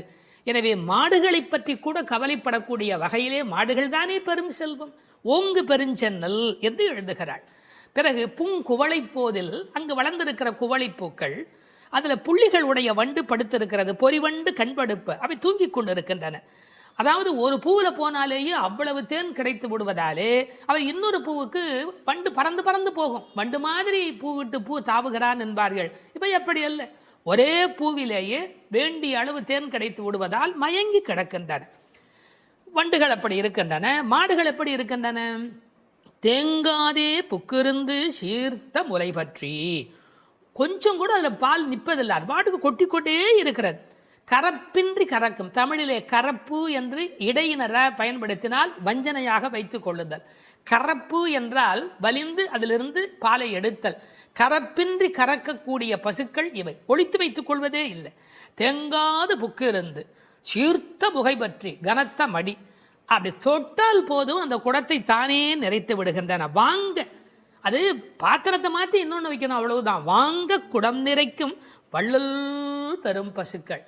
கேட்டு கொடுக்கிறவர்களை வள்ளல் என்று சொல்ல மாட்டார்கள். இளன் என்று எவ்வம் உரையாமை ஈதல், கேட்பதற்கு முன்னாலேயே கொடுப்பதுதான் வள்ளல் தன்மையினுடைய அடையாளம். இந்த பசுக்கள் வஞ்சனையற்றவை, எனவே அவை வள்ளல் பெரும் பசுக்கள். நீங்காத செல்வம் நிறைந்தேலோர் எம்பாவாய். நீங்காத செல்வம் என்றால் என்ன பொருள்? உலகத்தாருக்கு சில செல்வம் தேவை, ஆனால் இறை ஞானம்தான் உண்மையில் நீங்காத செல்வம். இப்போது இப்படி எடுத்துக்கொள்வோம். பரமனடி பாடி துதித்தால் நீங்காத செல்வம் நிறையும். தீங்கின்றி திங்கள் மும்மாறி பெய்யும். ஓங்கு பெருஞ்சன்னல் விளையும். வாங்க குடம் நிறைக்கும் வள்ளல் பெரும் பசுக்கள். பாருங்க எப்படி ஒன்றை ஒன்று சார்ந்ததாக இருக்கிறது. பகுத்தறிவுவாதிக்கும் பக்தனுக்கு என்ன வித்தியாசம்? இந்த புரட்சியை சொன்னதோடு அவன் நிறுத்தி விடுகிறான். என்ன புரட்சி? பசுமை புரட்சி, வெண்மை புரட்சி, பால், மீன் துள்ளுகிறது, நீல புரட்சி. இது மூன்றுமே கிடைத்து விட்டதால் பூமி வளமுடையதாகிறது என்று பகுத்தறிவுவாதி நிறுத்தி விடுகிறான். ஒன்றை மறந்து விடுகிறான். பரமனடி பாடுவதால் தான் இது மூன்றுமே நடந்தது என்பதுதான் பக்தனுடைய பார்வை. இன்டர் டிபெண்டன்ட், ஒன்றை ஒன்று சார்ந்திருக்கிறது. அடுத்தது அதை விட ரொம்ப அற்புதம். இந்த உலகத்தில் செல்வம் மட்டுமே இருந்தால் மனநிறைவு வருமா? வராது. போட்டி, பொறாமை, பகை வரும். சாந்தி சாந்தி சாந்தி என்று நிறைவு செய்வார்கள். அந்த நிறைவு எப்போது வரும்? அது பக்தியின் மூலம், பரமனடி பாடுவதன் மூலம் வரும். எனவே சம்பூர்ணமான நிறைவை தரக்கூடியது எது? நிறைந்து ஏலோர் எம்பாவாய். அந்த நிறைந்து என்பது சம்பூர்ணத்தை குறிப்பது. மழை எப்படி பெய்கிறது? மனிதன் நல்லவனானால் இயற்கை அவனை விட நல்லவனாக மாறிவிடுகிறது. மனிதன் நல்லவனானால் இயற்கை அவனை விட நல்லவனாக மாறிவிடுகிறது. மழை பொழிகிறது, பால் சுரக்கிறது, செல்வம் செழித்தோங்குகிறது என்று வாழ்த்துக்குரிய பாடலாக அமைந்திருக்கிறது இந்த அழகான பாடல். கஞ்சத்தனம் பண்ணிடாதே, உங்கள்கிட்ட இருக்கிற எல்லாத்தையும் கொட்டிடு, எங்களை ஏமாற்றி விடாதே, ஒன்னையும் கையில் வச்சுக்காதே. ஒன்று நீ கைகரவேல். ஆழியுள் புக்கு முகந்து கொடு ஆர்த்தேரி. நல்ல கடல் வரையிலே உள்ளே போ. இந்த ஆழியுள் புக்கு முகந்து கொடு ஆர்த்தேரி என்பதை எம்பெருமானாரோடு ஓமிப்பார்கள். அவர் கடல் போன்ற தத்துவங்களை எல்லாம் வாங்கி எளிமையான தத்துவங்களாக இந்த உலகத்துக்கு கொடுத்தார். அப்படி ஆழத்திலே உள்ளே போ. ஆழியுள் புக்கு முகந்து கொடு ஆர்த்தேரி. இந்த உலகத்திலேயே சிரமமான விஷயம் ஆழமான பகுதிக்குள் பிரவேசிக்கும் போதுதான். ஒரு மனிதன் தன்னுள் ஆழும் போதுதான் அவனுக்குள் கருணை மழை புறப்படுகிறது.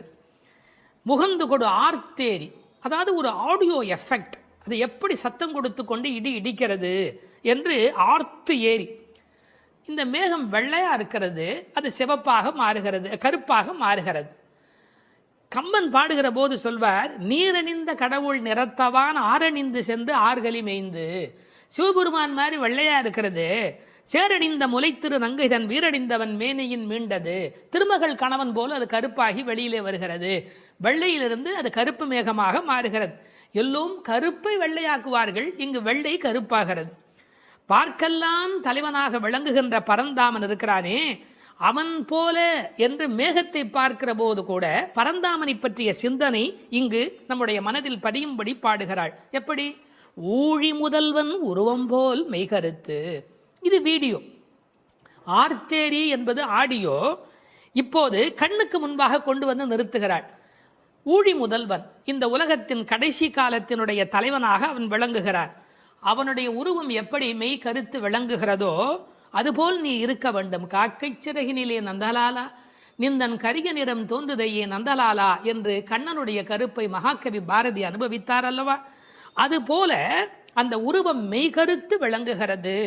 பாருங்கள், இடி இடிப்பதில் ஒரு ஆடியோ எஃபெக்ட், அந்த உருவத்தை வர்ணிப்பதில் ஒரு வீடியோ எஃபெக்ட். இந்த ஆடியோ வீடியோ பாடலை நீங்கள் பாடியோ ஆடியோ இந்த உலகத்தில் வெளிப்படுத்த வேண்டும். பாழியம் தோளுடை பத்மநாபன் கையில், இந்த பெருமானுடைய தோள் எப்படிப்பட்ட தோள் தெரியுமா? பருத்த தோள், பெருத்த தோள், நிறைய பலம் தாங்கக்கூடியது. கம்பன் பாடுகிறார், ராமனுடைய தோள்களை பாடுகிற போது, குன்று போன்றுயர் தோளில் கொற்றவில் ஒன்று தாங்கினான் உலகம் தாங்கினான். அந்த ஒரு தோள் போதும் உலகத்தையே தாங்கிறதுக்கு அப்படின்னு, குன்று போன்றுயர் தோளில் கொற்றவில் ஒன்று தாங்கினான் உலகம் தாங்கினான் என்று பேசுவார் கவிச்சக்கரவர்த்தி கம்பன். நாபியில ஒரு தாமரை இருக்கிறது, அதில் பிரம்மா இருக்கிறார். இருமடியாக பெயராக இவருக்கே பத்மநாபன் என்கிற பெயர் இந்த உலகத்தில் பொருந்தி வருகிறது. இந்த மின்னல் மின்னுகிறது, இடி இடிக்கிறது, அதுவும் பெருமாளுடைய சங்கு சக்கரங்களைப் போல அவளுக்கு காட்சி அளிக்கிறது. அந்த சக்கராயுதம் எப்படி ஒளி உடையதாக மின்னிக்கொண்டு வருகிறதோ, திருவாழி ஆழ்வான் விரோதிகள் இருக்கும் இடமெல்லாம் போய் எப்படி அழிக்கிறதோ அதுபோல அந்த மின்னல் மின்ன வேண்டும். அது பெருமானுடைய ஆயுதத்திலே ஒன்று. வலம்புரி போல் நின்றதிருந்து, அந்த சங்கு போல, வலம்புரி சங்கை போல, படைவோர் புக்கு முழங்கும பாஞ்ச சன்னியமும் பல்லாண்டு. அந்த சங்குக்கு எவ்வளவு பெரிய ஏற்றம்! உண்பது சொல்லில் உலகளந்தான் வாயமுதம் கண்படை கொள்ளில் கடல் வண்ணன் கைத்தலத்தே என்று எப்போதும் பெருமாளோடு ஸ்பரிசம் அனுபவித்துக் கொண்டிருக்கிற அந்த சங்கு, வலம்புரி சங்கு, அதுபோல் நின்று அதிர்ந்து அந்த சங்குநாதம் போன்ற ஒரு பெரிய ஒலியை எழுப்பி, தாழாதே சார்ங்கம் உதைத்த சரமழை போல் பெய்திடாய். மழை எப்படி பெய்யணும்? அடம் மழை, அப்படியே சரமழை மாதிரி பெய்யணும். ராம சரம் எப்படி புறப்பட்டதோ, சார்ங்கம் என்ற வெள்ளிலே இருந்து அது எப்படி விடாமல் வந்து கொண்டே இருந்ததோ ராவணனை பார்க்கிற காலத்திலே, அப்படி இந்த மழை அடைமழையாய் பெய்ய வேண்டும். எதற்காக? நாங்களும் மார்கழி நீராட மகிழ்ந்தேலோர் எம்பாவாய். இந்த உலகத்தில் நாடெங்கும் வாழ கேடொன்றும் இல்லை என்பார்கள். எல்லாரும் நல்லா இருந்தால் நாமும் நல்லா இருக்க போகிறோம் இல்லையா? அதனால் இந்த உலகத்தில் எல்லோரும் நன்றாக இருக்க மார்கழி நீராட மகிழ்ந்து நாங்களும் மகிழ்ச்சியாக இருந்து விட்டு போகிறோம். இந்த ஓமை இருக்கிறதே, இது ஓமை அணி இலக்கணத்திலே தலை சிறந்த 4 செய்திகளை உள்ளடக்கியது. எப்படி அந்த மழை பெய்ய வேண்டும் என்று சொல்லுகிற செய்தியில, உருவம் போல் மெய்கருத்து என்றால் அது மெய் ஓமை. ஆழி போல் மின்னி வலம்புரி போல் நின்றதிர்ந்து என்பது வினை ஓமை. சரமழை போல் என்று பேசியது பயன் ஓமை. அணி இலக்கணத்திலே வினை பயன் மெய் உரு என்ற 4 வகை பெற வந்த ஓமை தோற்றம் என்று ஓமை அணிக்கு எத்தனை சிறப்பு சொல்வார்களோ எல்லாம் பொருந்தும்படியாக தமிழில் ஏற்றம் மிகுந்த பாடல் இந்த பாடல்.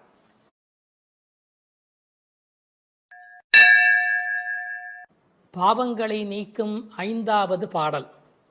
மாயனை மண்ணு வடமதுரை மைந்தனை தூய பெருநீர் யமுனை துறைவனை ஆயர் குலத்தினில் தோன்றும் அணிவிளக்கை தாயைக் குடல் விளக்கம் செய்த தாமோதரனை தூயோமாய் வந்து நாம் தூமலரு தூவித் தொழுது வாயினால் பாடி மனத்தினால் சிந்திக்க போய பிழையும் புகுதருவான் நின்றனவும் தீயினில் தூசாகும் செப்பேலோர் எம்பாவாய். மாயம் வல்லவனும் நிலை பெற்ற வடமுதுரையில் வந்து பிறந்தவனும் தூய்மையான பெரிய யமுனை நதியில் விளையாடியவனும் ஆயர்கள் குலத்திலே வந்து தோன்றிய இரத்தின தீபம் போன்றவனும் தாயாகிய யசோதையின் பெற்ற வயிற்றை பெருமைப்படுத்தி தாமோதரன் என்று பெயர் பெற்றவனுமாகிய கண்ணனை தூய்மையான மனத்தோடு சென்று தூவுகின்ற மலர்களை அவன் திருவடிகளில் இட்டு வணங்கி வாயினால் அவன் புகழை பாடி மனத்தினால் அவனை தியானித்து வழிபட்டால் நமது பிழைகள் யாவும் நீங்கும். வந்து சேர இருக்கும் வினைகளும் நம்மை நெருங்கா, அவை தீயில் இட்ட பஞ்சு போல் பொசுங்கி மறைந்து போகும். எனவே அவன் திருப்பெயரை சொல்லுங்கள் என்று அழைக்கிறாள் ஆண்டாள். மாயையில் வல்லவன் மாயோன். அவன் பலவிதமான ஆச்சரியமான அற்புதங்களை செய்யக்கூடியவன்.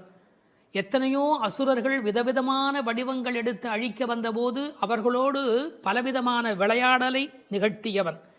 எனவே வியப்புக்குரிய செயல்களை செய்கிறவனை மாயோன் என்று அழைப்பது வழக்கம். பழைய தமிழ் பெயர் திருமாலுக்கு உரியது மாயோன் என்று அழைக்கப்படுகிறவன். ஒரே நேரத்தில் எங்கும் இருக்கக்கூடிய அற்புதம் செய்கிறவன். ஆயர்பாடியிலே ஒவ்வொருவரோடும் குறவை கூத்தாடுகிற போது ஒரு கோபிகைக்கு ஒரு கண்ணன் என்று ஒரே நேரத்தில் ஒவ்வொருவரோடும் இருந்தவன். அது மட்டுமல்ல, பகவத்கீதையில் எனது மாயை வெல்ல முடியாதது என்று பேசுகிறார். அந்த இடத்தில் மாயை என்பது பிரபஞ்ச சிருஷ்டி, பேர் இயக்கம், இந்த பிறப்பின் ரகசியம், கண்ணனுடைய பல்வேறு லீலைகள். இப்படி மாயன் என்ற சொல்லுக்கு நிறைய பொருளாயிற்று. அப்படி மாயனாயிருக்கிறவன் மைந்தனாய் ஆகியிருக்கிறான். வடமதுரை மைந்தனே. அற்புதங்களை செய்யக்கூடிய அடங்க முடியாத மாயன் அடக்கத்திற்குரிய மைந்தனாக மாறியிருக்கிறான். தமிழிலே மகன், மைந்தன் என்று பல்வேறு சொற்கள் மகனை குறிக்கும். வீட்டுக்கு மட்டும் உரியவன் மகன், நாட்டுக்கே உலகிற்கே உரியவன் மைந்தன். ஆகையால் மாயனை நிலைபெற்ற வடமுதுரையிலே வந்து தலைவனாக விளங்குகின்ற மைந்தனை, ஊருக்கென்று வாழுகிறவனை, தூய பெருநீர் யமுனை துறைவனே. யமுனைக்கு தூய என்ற அடைமொழி எதனாலே? அதன் தெளிவு அல்லது ஆழம் அல்லது அகலம், இது எல்லாவற்றையும் விட உரையாசிரியர்கள் ஒரு நயம் சொல்வார்கள். கோதாவரியை சீதை விழித்து தன்னை காப்பாற்றும்படி அழைத்தபோது ராவண பயத்தினாலே கோதாவரி எந்த உதவியும் செய்யவில்லை. ஆனால் இந்த யமுனையோ வசுதேவர் கண்ணனை சுமந்து கொண்டு வருகிற காலத்திலே வழிவிட்டு மிகப்பெரிய நன்மை செய்தது. ஆகையால் இது தூய பெருநீர் என்று ஆயிற்று. அந்த தூய பெருநீர் யமுனை துறைவன். ஒரு நதி எவ்வளவு பெரிய நதியாக இருந்தாலும் பயன் கிடையாது, துறை முக்கியம். நீங்கள் பெரிய பெரிய நதியிலே நீராட வேண்டும் என்றால் படித்துறை என்று ஒரு துறை இருந்தால் தானே நீங்கள் அந்த நதியிலே நீராடி அனுபவிக்க முடியும். இறைவன் பெரியவனாகவே இருந்தாலும் கூட கண்ணன் என்று ஒரு துறை, வைணவம் என்று ஒரு துறை, அதில் கிருஷ்ண அவதாரம் என்கிற ஒரு துறை, ஆண்டாளின் திருப்பாட்டு என்று ஒரு துறை. இப்படி துறை இருந்தால் மட்டுமே குளிப்பது எப்படி, அனுபவிப்பது எப்படி? வெறும் ஆற்றிலே போய் நீராடி விட முடியுமா? அந்த துறை முக்கியம். அந்த யமுனை துறைவன் என்ற சொல்லிலே இருக்கிற அழகு, கோபியரோடு உமிழ்ந்து விளையாடிய தேக சம்பந்தம் உடைய நதி என்று அந்த நதிக்கு பெருமை எழுதினார்கள். ஆயர் குலத்தில் தோன்றும் அணிவிளக்கு, அந்தகாரத்தில் தீபம் போல படிப்பறிவு வழக்கை இடக்கை அறியாத ஆயர் குலம். அந்த குலத்திலே அவன் ஒளிவிளக்காக விளங்குகிறார். வைகுந்தத்திலே இருந்தால் அங்கு எல்லோரும் நித்திய சூரிகள் பிரகாசமாய் இருக்கிறார்கள். ஆனால் ராமனே வந்து பிறந்த போது கூட அவன் வெங்கதிரோன் குலத்துக்கோர் விளக்காய் தோன்றியவன் என்கிறார் குலசேகரர். எனவே அது பகல் விளக்கு, இது இரவு விளக்கு. ஆயர் குலத்தினில் தோன்றும் அணிவிளக்கை மங்கள விளக்கு, தாயை குடல் விளக்கம் செய்த தாமோதரனே. தாமோதரன் என்ற சொல்லுக்கு கயிறு பதிந்த வயிறு உடையவன் என்று பொருள். இந்த மாடுகளை எல்லாம் கட்டி அது அருந்து போன கயிற்றை கன்றுக்குட்டிக்கு கட்டி அதிலிருந்து மீதமான கயிற்றை எடுத்து கண்ணபெருமான் வயிற்றை சுட்டி கட்டுகிறாள் அவனுடைய தாயார். எனவே கயிறு பதிந்த வயிறு உடையவன். குழந்தைக்கு அரைஞான் கயிறு கட்டுவதற்கு காரணமே வயிறு பருக்கிறதா இல்லையா என்று கண்காணிப்பதற்காக. இந்த கயிறு பதிந்ததாலே அந்த தழும்புகளை ஏற்படுத்தியது. கண்ணின் சிறுத்தாம்பினால் கட்டுண்ண பண்ணிய மாயன். எனவே தாமோதரனாய் கயிறு பதிந்த வயிறு உடையவனாக விளங்குகின்றான். இவனை எப்போதும் அனுபவித்தவள் என்று பெற்றவயிருக்கு பட்டம் கட்டுவதாக தாயை குடல் விளக்கம் செய்த தாமோதரன் என்று பெருமைப்படுத்தினாள். அவனை எப்படி வணங்க வேண்டும்? தூயோமாய் வந்து. ஐயா, வரும்போது தூய்மை வந்து விடுமா? வரவர தூய்மை வந்துவிடும். நாம் பிறவியில் அழுக்குடையவராய் இருக்கலாம், பலவிதமான வஞ்சனை மனமுடையவராய் இருக்கலாம். இறைவனை நினைக்க வேண்டும் என்று நினைத்த மாத்திரத்தில், இறைவனை நெருங்கும் மாத்திரத்தில் தூயோராய் மாறிவிடுகிறோம். எண்ணம் தானே நம்மை தூய்மைப்படுத்துவது. எண்ணம் திண்ணியராக பெறின் என்னாகிறது? அவனுக்கு ஒரு வண்ணம் பிறக்கிறது. எனவே தூயோமாய் வந்து தூமலர், தூயவர் கையில் இருப்பது தூமலராகத்தானே இருக்க முடியும். பகவானுக்கு எந்த பூ உகப்பு என்று கேட்டார்கள். எல்லாமே உகப்பு. ஒரு அருமையான பாசுரத்திலே புரிவதும் புகை பூவே என்று பாடுகிற இடத்துல சப்பாத்தி கள்ளியினுடைய பூ அது இறைவனுக்கு உகப்பா என்று ஒரு சீடன் கேட்கிறார். அப்போது உரை சொல்லுகிறவர் ரொம்ப அழகாக சொல்லுகிறார், அதை பகவான் விலக்கி இருக்கிறான் என்று பொருள் அல்ல. பகவானுக்கு எதுவுமே விலக்கு அல்ல. பறிக்கிற பக்தனுடைய கையில் முள் தைத்து விடுமே என்று விலக்கப்பட்டது என்று எழுதுகிறார். என்ன ஒரு கருணை பாருங்கள். ஆக தூமலர் தூவி தொழுது அவனை வாயினால் பாடி மனத்தினால் சிந்திக்க. இந்த உலகத்தில் வாயினாலே பாடுகிறோம். வாய் படைத்த பயன் பாடீர் அவன் நாமும் வீடே பெறலாமே. வெறும் நாமத்தை வரிசையாக சொல்லலாம். ஆனால் இசையோடு சொல்லுகிற போது, பஜனையோடு சொல்லுகிற போது, அது வாயினால் பாடுகிற போது பெருமை உடையதாக மாறுகிறது. இந்த வாயிலே பாடுவதை பற்றி ஆண்டாள் இதே திருப்பாவேல கண்ணபெருமானை எத்தனை நாமங்கள் சொல்லி பாடியிருக்கிறாள் என்று ஒரு பட்டியல் பாருங்கள்.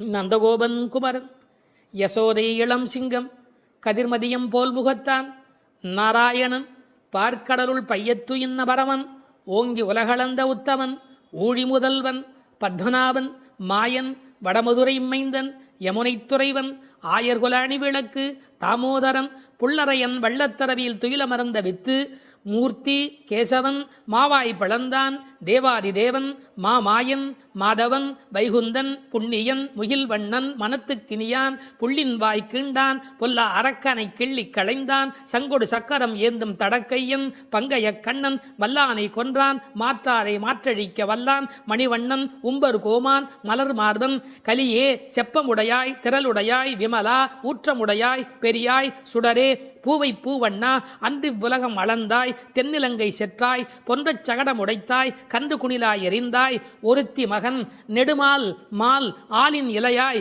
கோவிந்தன், செல்வத் திருமால். இப்படி இதே பாடலுக்குள்ளே கண்ணபெருமானை வாயினால் பாடி என்று இத்தனை வகையிலே பாடிக்காட்டி இருக்கிறார். அப்படி வாயினால் பாடி மனதினால் சிந்திக்க. இந்த மனம் நிறைய பாவங்களை சேர்த்து கொண்டே வருகிறது. எனவே தியானம் என்பது மனத்தினாலே இறைவனை சிந்திக்கிற போது அந்த பாவங்கள் நீங்கி விடுகின்றன. எப்படி தெரிகிறது? போய பிழையும். வாயினால் பாடி மனதினால் சிந்தித்தால் பிழைகள் போய்விடுகின்றன. புகுதருவான் நின்றனவும். இனி நமக்கு வரவேண்டிய எஞ்சிய வினைகள் இருக்கின்றனவே, இந்த பிறவியில் செய்வன அவை உட்பட எப்படி மாறுகிறது? தீயினில் தூசா, நெருப்பில் எப்படி பஸ்மமாக போய்விடுவோம், அப்படி நம்முடைய பழைய பாவங்கள் எல்லாம் நெருப்பில் இட்டது போல தீயினில் தூசாகும் செப்பேலோர் எம்பாவாய் என்கிறாள். இந்த 5 பாடல்களோடு ஒரு முதல் பகுதி நிறைவு பெறுகிறது. நோன்பு நோற்க புறப்பட வேண்டியதையும், நோன்பு எவ்வாறு நிகழ்த்துவது என்பதையும், நோன்பினால் மழை பெய்யும் என்பதையும், நோற்கும் போது மனோ வாக்கு காயத்தால் நாம் அடைகின்ற இறைவன், அவனை அடைவதற்கான வழி, அதனால் நம் வினை அழியும் என்ற செய்திகளையும் இந்த 5 பாடல்களாலே குறிப்பிட்டாள். அது மட்டுமல்ல, நாராயணனே என்ற முதல் பாடலிலும், பார்க்கடலில் பையத்துயின்ற பரமன் என்ற 2ஆம் பாடலிலும், ஓங்கி உலகளந்த உத்தமன் என்று 3ஆம் பாடலிலும், ஆழிமழை கண்ணா என்று 4ஆம் பாடலிலும், மாயனை மண்ணு வடமயிறு மைந்தன் என்று கண்ணனை 5ஆம் பாடலிலும் குறிப்பிட்டது.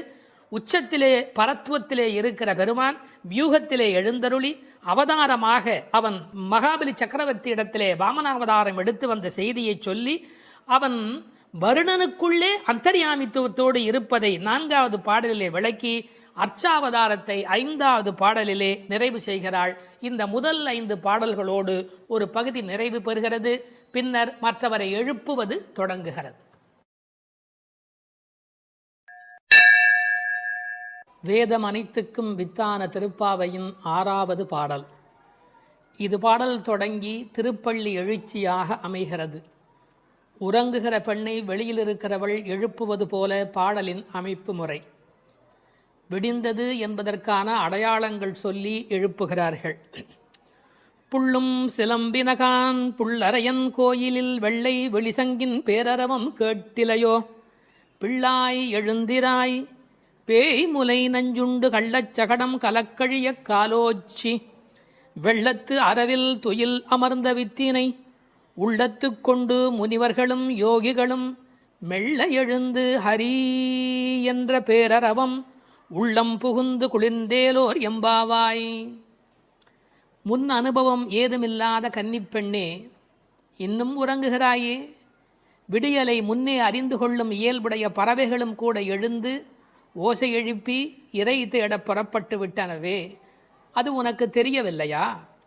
பறவைகளுக்கு அரசனான கருடனை வாகனமாக கொண்ட திருமால் திருக்கோயிலிலே வெண்மை நிறமுள்ள சங்கு தன் ஒலி எழுப்பி அழைக்கின்ற பேரோசை உன் காதில் விழவில்லையா? பெண் பிள்ளையே, விரைவில் படுக்கையை விட்டு எழுந்திரு. முன்பு தன் தாய் யசோதை வடிவில் முலைக்காம்பில் நஞ்சையே தீட்டிக் கொண்டு வந்து கண்ணனுக்கு வஞ்சகமாக பாலூட்ட கருதினாளே பூதனை. அவளிடம் பால் பருகுவது போல முலையுண்டு அவள் உயிரையும் உண்டானே கண்ணன். முன்பு கள்ளத்தனமாக சக்கரமாக அவன் முன் தோன்றினானே சகடாசுரன். அவனை தன் திருவடிகளை உயர்த்தியே உதைத்து அவன் கலக்கம் அடைந்து அழிந்து போனானே அந்த கண்ணன். திருப்பார்கடலிலே அமைந்திருக்கும் ஆதிசேஷன் என்னும் பாம்பின் மேல் அரிதுயில் கொண்டிருக்கிறானே அந்த கண்ணன். இவ்வுலக உற்பத்திக்கு மூல காரணமான அந்த கண்ணனை தம் உள்ளத்திலேயே இடைவிடாது தியானித்து கொண்டிருக்கும் முனிவர்களும் இறைவனை எளிதில் அடையும் யோகம் போன்ற உபாயங்களையும் செய்து கொண்டிருக்கும் யோகியர்களும் அலுங்காது அசையாது மெதுவாக நிதானமாக எழுந்து ஹரி ஹரி என்று திருமாலை எண்ணிப்பாடும் பேரோசை உன்னுடைய காதுகளில் கேட்கவில்லையா? ஆனால் இவ்வோசைகள் எல்லாம் எங்கள் செவி வழி புகுந்து உள்ளத்திற்கு குளிர்ச்சி தருகின்றனவே. இந்த அனுபவத்தை எங்களுடன் பகிர்ந்து கொள்வதற்காகவாவது நீ எழுந்து வரமாட்டாயா? இது பாடலின் திரண்ட பொருள். புள்ளும் சிலம்பினகான் புள்ளரையன் கோயிலில். புள்ளும் சிலம்பினகான் என்பது இயற்கையின் அழைப்பு. காலையிலே பறவைகள் ஒலி எழுப்புகின்றன. இதில் புள்ளும் என்றால் அந்த உம்மை சிறப்பு உம்மை. காலை பொழுது எப்படி விடுகிறது என்றால் கோழி கூவுது என்று ஒரு வார்த்தை சொல்வார்கள். மனித வாழ்க்கை இயற்கையோடு கலந்து நிற்கக்கூடிய தனித்த சிறப்புடையது. அது காலையில் இறை தேடுவதற்கு புறப்படுவதற்கு முன்பாக ஒலி எழுப்பி அதன் பிறகு புறப்படும். இறை தேடும் போதே இறை தேடு என்பதுதான் மனிதனுக்கும் விலங்குக்கும் இருக்கிற வித்தியாசம்.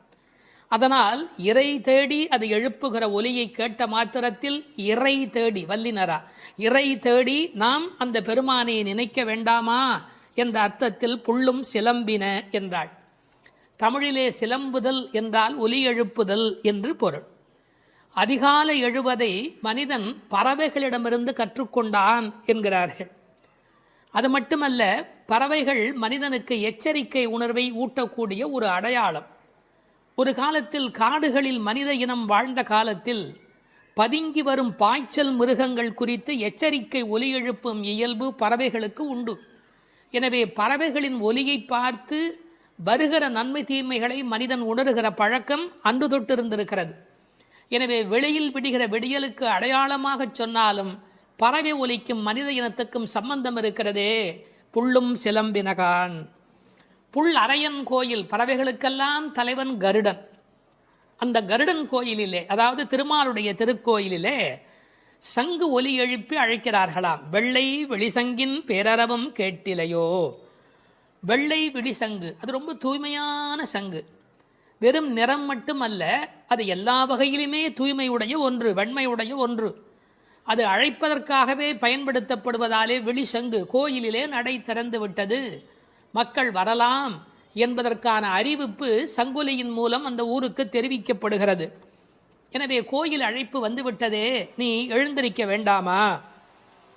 பேரரவம் கேட்டிலையோ. பறவையின் சப்தம் கூட சின்ன சின்னதாக போயிருக்கலாம். இது எத்தனை பெரிய ஒலி, சங்கு ஒலி எழுப்புகிறார்களே, ஊருக்கே கேட்க வேண்டும் என்று எழுப்புகிறார்களே, உனக்கு தெரியவில்லையா? சங்குக்கும் ஆண்டாளுக்கும் இடையில் இருக்கிற தொடர்பு நாச்சியார் திருமொழி நன்கு படித்தவர்களுக்கு தெரியும். கற்பூரம் நாருமோ கமலப்பூ நாருமோ திருப்பவளச் செவ்வாய்தான் தித்தித்திருக்குமோ, மறுப்பொசித்த செங்கண்மால் வாய்ச்சுவையும் நாற்றமும் விருப்புற்று கேட்கின்றேன் சொல்லாழி வெண்சங்கே என்று சங்கரை பாராட்டி மகிழ்ந்தவள் ஆண்டாள் நாச்சியார். எனவே வெள்ளை வெளிசங்கு அதற்கு என்ன பெருமை என்றால் ஓங்கார ஒலி எப்போதும் சங்கிலே காதில் வைத்தால் கேட்டுக்கொண்டே இருக்கும். நமக்கு ஒரு ஆச்சரியம், கண்ணனாகிய கடவுள் குடியிருக்கிற ஊரில் வேறு ஒரு கோயிலா? கோயில் அழைப்பு என்றால் ராமாயணம் படிக்கிற போது ராமன் நாராயணனை போய் வணங்கி வந்த செய்தி இருப்பதைப் போல கண்ணன் ஊரிலும் திருமால் கோயில் இருந்திருக்கிறது. இதில் புறவிடியல் பற்றி பேசினாலும் உண்மையில் அகவிடியலை பற்றி நாம் சிந்திக்க கடமைப்பட்டிருக்கிறோம். இதெல்லாம் காலை நேரத்து அடையாளங்கள். ஆன்மீக விடியல் என்பது ஏற்பட வேண்டுமென்றால் அறியாமை, இருட்டு போக வேண்டும். நீங்கள் இருட்டை விரட்டிவிட முடியுமா? இந்த உலகத்தில் என்ன முயன்றாலும் இருட்டை விரட்ட முடியுமா? ஒரே ஒரு வேலை இருக்கிறது. ஒரு வெளிச்சத்தை நிறுவுவதுதான் மனிதன் செய்ய வேண்டிய வேலை. எல்லாரும் உட்கார்ந்து கொண்டு இருட்டே போ, இருட்டே போ, இருட்டே போ என்றால் போகாது. ஆனால் ஒரு விளக்கை ஏற்றி வைத்தால் இருட்டு காணாமல் போய்விடும். அதுபோல் நம்முடைய அஞ்ஞானம், அறியாமை என்ற மன இருள் நீங்க வேண்டுமென்றால் நாராயணன், இறைவன், பரம்பொருள் என்ற ஒற்றை விளக்கு நமக்கு போதுமானது. அதை சொல்லிவிட்டு பிள்ளாய் எழுந்திராய் என்கிறார். பெண் பிள்ளைகளை ஏ பிள்ளை என்று அழைப்பது தமிழ் மண்ணிலே இருக்கிற ஒரு மரபு. என்ன பிள்ளை இப்படி பேசிக்கிட்டே இருக்கிறியே அப்படிம்பாங்க. அது சிறு பிள்ளைகளை சொல்லுகிற வழக்கம் உண்டு. பிள்ளாய் எழுந்திராய். இந்த பிள்ளாய் என்பதில் இருக்கிற அழகு, சிறுபிள்ளைத்தனமாக நடந்து கொள்கிறாயே. உனக்கு கோயிலுக்கு வந்து முன் அனுபவம் இல்லையா? இந்த சபரிமலைக்கு போகிற போது கன்னிசாமி என்று அழைத்து கொண்டு போவார்கள். எல்லாரும் எழுந்திருக்கிற நேரத்தில் அவர் எழுந்திருக்க மாட்டார், அந்த முறையாக பூஜையில் கலந்து கொள்ள மாட்டார். கன்னிசாமி அவருக்கு விவரம் தெரியல என்று எல்லோரும் சொல்வார்கள். இந்த பிள்ளை எழுந்திருக்கவில்லை, பிள்ளாய் எழுந்திராய் என்றார். அவள் எழுந்திராமைக்கு காரணம் சோம்பல் மட்டுமல்ல, சோம்பலை தாண்டி இன்னொன்றும் இருக்கலாம். என்ன? கிருஷ்ண மயக்கம் என்றும் காரணமாய் இருக்கலாம். மிக முதிர்ந்த நிலை ஒரு காரணமாய் இருக்கலாம். அவளுக்கு அதிர்ச்சி உண்டாகும்படியாக எழுப்புவதற்கு உரிய கண்ணபெருமானுடைய வரலாறுகளை சொல்லுகிறார்கள். பேய்முலை நஞ்சு உண்டு பூதனே என்ற ஒரு அரக்கி தாய்முலைப்பாலில் அமுதிருக்க தவழ்ந்து தளநடை இட்டு சென்று பேய் முலைவாய் வைத்து நஞ்சு உண்டு பித்தன் என்றே பிறர் ஏசன் என்றாய் திருமங்கையாழ்வார் பாடுகிறார். அதாவது தாயிடத்தில் அமுது உண்ணாமல் பேயிடத்தில் போய் உண்டு அவளுக்கு மேலே போவதற்கான வழிமுறையை செய்த பூதனையினுடைய வரலாறு, அரக்கியின் வரலாற்றை சொல்லுகிறார். அடுத்து இன்னொரு வரலாறு, கள்ளச்சகடம் கலக்கழிய காலோச்சி. கள்ளச்சகடம், சகடாசுரன் என்ற ஒரு அசுரன் வஞ்சனையான வடிவத்தில் சக்கரமாய் வருகிறான். அப்போது பெருமான் என்ன செய்தார்? தம் கால்களாலே எட்டி உதைத்தார். தன்னை நேடி வந்த ஆபத்தை அவர் விரட்டுகிறார். என்ன நயம் சொல்வார்கள் தெரியுமா? பெருமாளுடைய திருவடி நம்முடைய கஷ்டத்தை போக்குகிறது என்பதையும் தாண்டி பெருமாளின் துன்பத்தையே போக்கக்கூடியது. இப்படிலாம் அர்த்தம் சொல்லலாமா என்று கேட்பார்கள்.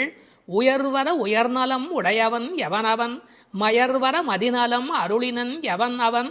இந்த பாசுரத்திலே துயரரு சுடரடி என்று ஒரு வாசகம் வரும். அந்த துயரரு சுடரடி என்பதற்கு வியாக்கியானம் செய்த பெருமக்கள் நம்முடைய துயர் என்று கூட அர்த்தம் செய்ய வேண்டிய அவசியமில்லை. பக்தனுக்கு அனுகிரகம் பண்ணுவதற்கு திருவடி இருந்தும் பக்தன் தன்னிடத்தில் வந்து அதை பெறாத போது பகவான் துயரமுறுகிறான்.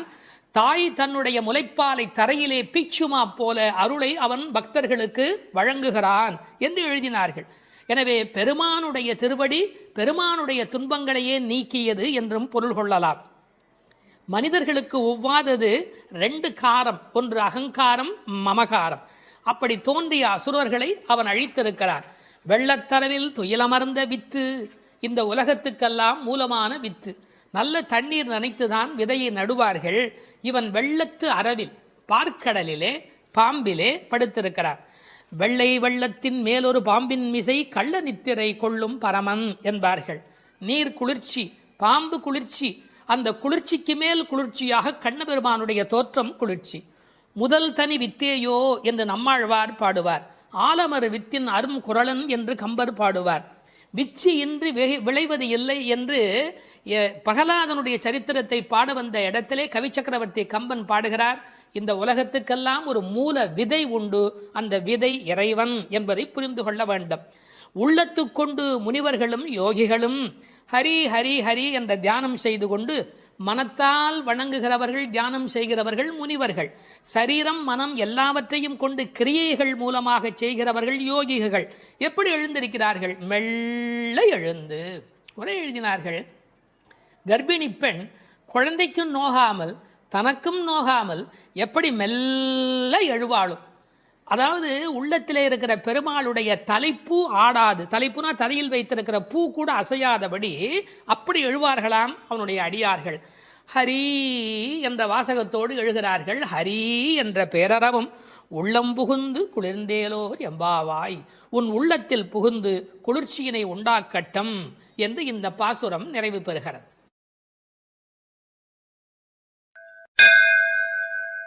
மார்கழி திங்கள் மதி நிறைந்த நன்னாளால் நீராடப் போதுவீர் போதுமினோ நேரிழையீர், சீர்மல்கும் மாய்பாடி செல்வச் சிறுமீர்கள் கூர்வேல் கொடும் தொடிலன் நந்தகோபன் குமரன் ஏறார்ந்த கண்ணி யசோதை இளம் சிங்கம் கார்மேனி செங்கண் கதிர் மதியம் போல் முகத்தான் நாராயணனே நமக்கே பறை தருவான் பாரோர் புகழப் படிந்தேலோர் எம்பாவாய்.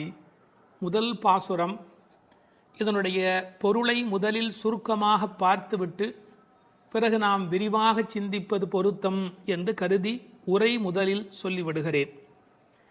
நேரிழையீர் சிறந்த ஆபரணங்களை அணிந்த பெண்களே, வளம் நிறைந்த திரு ஆயர்பாடியின் செல்வச் சிறுமியர்களாகிய நாம் காத்திருந்த மார்கழி மாதம், பூரண சந்திரனுடன் கூடிய பௌர்ணமி நன்னாள், நாம் அனைவரும் கூடி மார்கழி நீராட்டத்தில் கலந்து கொள்ள வேண்டாமா? நீராட விருப்பமுடையவர்கள் அனைவரும் வாருங்கள் வாருங்கள். கூர்மையான வேலாயுதத்தை கைகளில் கொண்டவனும் கொடிய போர்த்தொழிலில் வல்லவனுமான நந்தகோபரின் திருமகன் கண்ணன், அழகிய கண்களை உடைய யசோதைக்கு வாய்த்த சிங்கக்குட்டி போன்றவன், மேக நிறத்தவன், சிவந்த கண்களை உடையவன், அவனது கண்கள் சூரியன் போன்றும் சந்திரன் போன்றும் ஒளி வீசக்கூடியவை. அவன் நாராயணன். அவன் நிச்சயம் நமக்கு நோன்பின் பலனை, அதாவது பறை அருள்வான். அதன் பயனாக உலகம் நம்மை புகழும். வாருங்கள் நீராட என்று அழைப்பதாக அமைந்திருக்கிற முதல் பாடல் இந்த பாடல். மார்கழி திங்கள் மதி நிறைந்த நன்னாளால் என்று சிறந்த மார்கழி மாதத்திலே பௌர்ணமி நல்ல நாளிலே இந்த நோன்பு தொடங்குகிறது என்று தொடங்குகிறாள். எதை தொடங்குவதற்கும் நல்ல காலம் வாய்ப்பது என்பது பெரிய காரியம். அதிலும் இறைவனை வணங்குவதற்கு எந்த நாள் தொடங்குகிறதோ அந்த நாள் நல்ல நாள். திங்கள் என்ற சொல்லினாலே பௌர்ணமியை குறிப்பது வழக்கம், முழு நிலவை குறிப்பது வழக்கம். ஆனால் பழைய காலத்தில் காலக்கணக்கு என்பதே பௌர்ணமி நிலவை அடிப்படையாக வைத்து சாந்திராயன மாதக்கணக்கு தொடங்கியமையினால் பௌர்ணமி எப்போதும் மாதத்தின் தொடக்கமாக கருதப்பட்டது. இந்த மார்கழி மாதம் கொண்டாடத்தக்க ஒரு காலம். பல காரணங்கள். இதமான குளிர், அளவான பனி, செழுமையான மழை பெய்து எல்லா இடத்திலும் நீர் வளம் நிரம்பி இருக்கிற ஒரு காலம், மழை முடிந்து விளைச்சல் தொடங்கி இருக்கிற ஒரு காலம், கறவைகள் நிறைய பால் கொடுக்கிற ஒரு பொற்காலம். அப்பொழுது ஆயர்பாடியில் மக்கள் மகிழ்வதில் என்ன வித்தியாசம் இருக்கிறது? அரசர்கள் கூட திக்விஜயத்திற்கு தேர்ந்தெடுத்து கொள்ளுகிற காலம் மார்கழி மாதம். எனவே அந்த மார்கழியை கொண்டாடினார்கள். அது மட்டும் அல்ல, இது ஒரு வெறும் இலக்கியம் அல்ல, ஞான நூல். ஒரு நாளை நாம் பகல் இரவு என்று பிரித்து அதில் பிரம்ம முகூர்த்தம் என்று சிற்றம் சிறுகாலைக்கு முந்திய நேரத்தை கொண்டாடுகிறோம். அப்படி ஒரு வருடமே தேவர்களுக்கு நாளாக மாறுகிற காலத்தில் மார்கழி தேவர்களின் விடியலாய் பிரம்ம முகூர்த்தமாய் கருதப்படுகிறது. மனதை மயக்கும் அந்த மாதத்தில் காற்று மண்டலம் மாசுபடாமல் இருக்கிறது. உடலும் உள்ளமும் புத்துணர்ச்சி உடையதாக விளம்புகிறது. சரியாக சொல்வதென்று சொன்னால் உலகம் தன்னை புதுப்பித்துக் கொள்ளும் பொற்காலம். உலகம் தன்னை புதுப்பித்துக் கொள்ளும் பொற்காலம்.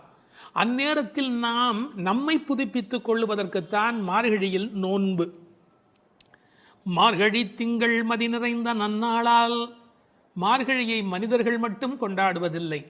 நான் மாதங்களில் மார்கழி என்று கீதையில் கண்ணன் தன்னை மார்கழியாகவே அடையாளம் காணுகிறார். மதி நிறைந்த நன்னாள் என்றாள். ஒரு சின்ன குறிப்பு இருக்கிறது. மதி நிறையும் போது மதி குறையும். என்ன? மதி நிறையும் போது மதி குறையும். பௌர்ணமி நாளில் சில பேருடைய மதி பாதிக்கப்படும். ஆங்கிலத்தில் லுனார் என்ற சொல்லும் லுனாட்டிக் என்ற சொல்லும் ஒன்றுக்கொன்று தொடர்புடையவை. உணர்ச்சி மேலோங்குவதால் மனம் தடுமாறுகிற காலம் மதி நிறைகிற காலம். நாம் உணர்ச்சியை வென்று அறிவை கொண்டு இறைவனை அடைய வேண்டும் என்பதற்காக அந்த மாதம் கொண்டாடப்படுகிறது. மார்கழி மாதத்தின் பௌர்ணமி கொண்டாடப்படுகிறது. மூன்த் என்ற சொல்லும் மந்த் என்ற சொல்லும் ஒன்றிலிருந்து ஒன்று அடிப்படையாக பிறந்தது என்று ஆங்கிலத்திலே ஒரு கணக்கு உண்டு. எனவே மார்கழியை கொண்டாடி அதில் பௌர்ணமியை கொண்டாடுகிறார்கள். ஒரு பெரிய அழகு, இவர்கள் நாள் பார்த்து தொடங்கினார்களோ இல்லையோ, நல்லது தொடங்கும் போது நாள் தானே வாய்க்கிறது, கோல் விழுக்காட்டிலே விழுந்தாற் போலே என்று உரை எழுதுவார்கள். தெருக்களை அடைத்த ஒரு கோலம், வீட்டு வாசல் முகம் கழுவி சாணி தன் தலையில் ஒரு பரங்கிப்பூ கிரீடத்தை வைத்திருக்கிற அருமையான வேளை. புதுமணல் பூத்த ஆற்று வெளியில் நிலவின் தகதகப்பில் கருப்பு கண்ணனுடன் கைகோர்த்து கோபிகைகள் குறவை கூத்தாடி அந்த புண்ணிய பொழுது. அந்த பொழுதை நினைத்து ஸ்ரீமத் பாகவதத்தில் பேசப்படுகிற அந்த காலகட்டத்தை நினைத்து இந்த பெண்கள் அந்த காலத்தை கொண்டாடினார்கள்.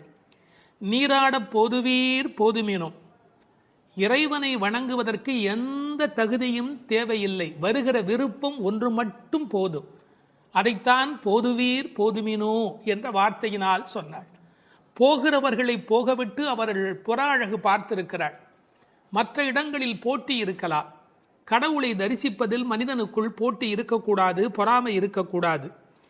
இந்த உலகத்தில் தின்பண்டங்களை கூட பங்கிட்டு உண்ண வேண்டும் என்று நினைக்கிற போது கண்ணனோடு செய்கின்ற கலவியினை கண்ணனோடு கலந்து பழகுகிற வாய்ப்பை எல்லோரும் சேர்ந்து பருகிக்கொள்ள வேண்டும் என்பதால் தான் போதுவீர் போதுமினோ என்று சொல்கிறாள்.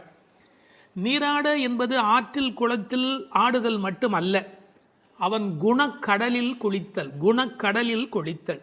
அதனால்தான் அடியார்களோடு போக வேண்டும் என்று அழைத்து கொண்டு போகிறாள். எங்கு போவதாக இருந்தாலும் விவரம் தெரிந்தவர்களுடன் போக வேண்டும் என்பதால் விவரம் தெரிந்த பழைய அடியார்களோடு போக வேண்டும் என்று நினைக்கிறாள். இன்னொரு குறிப்பு, கடவுளை கலத்தல் என்பது குளிப்பதை போல் சுலபமானது. அதனால்தான் நீராடப் போதுவீர்.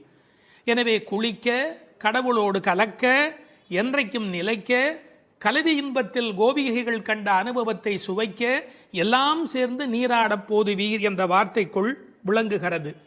சில பேருக்கு குளித்தல் உடல் நனைத்தல், சிலருக்கோ அது கழுவுதல், சிலருக்கு அது தெளித்து கொள்ளுதல், சிலர்தான் உண்மையில் குளிக்கிறார்கள். குளித்தல் என்ற சொல் எப்படி பிறந்ததென்றால், குளிர்தல் ஏற்பட்டால் மட்டுமே அது குளித்தல். ஆற்றில் சுடித்தோடும் வெள்ளத்தில் நனைகிற போது ஆன்மா விழிப்படைகிறது. பிரபஞ்ச நுகர்ச்சி நீங்கி நமக்கு ஆத்ம அனுபவம் தானே கிடைக்கிறது. தண்ணீர் ஒரு தியாகி, தான் அழுக்காகி பிறரை தூய்மையாக்கும் ஒரு உன்னத தியாகி.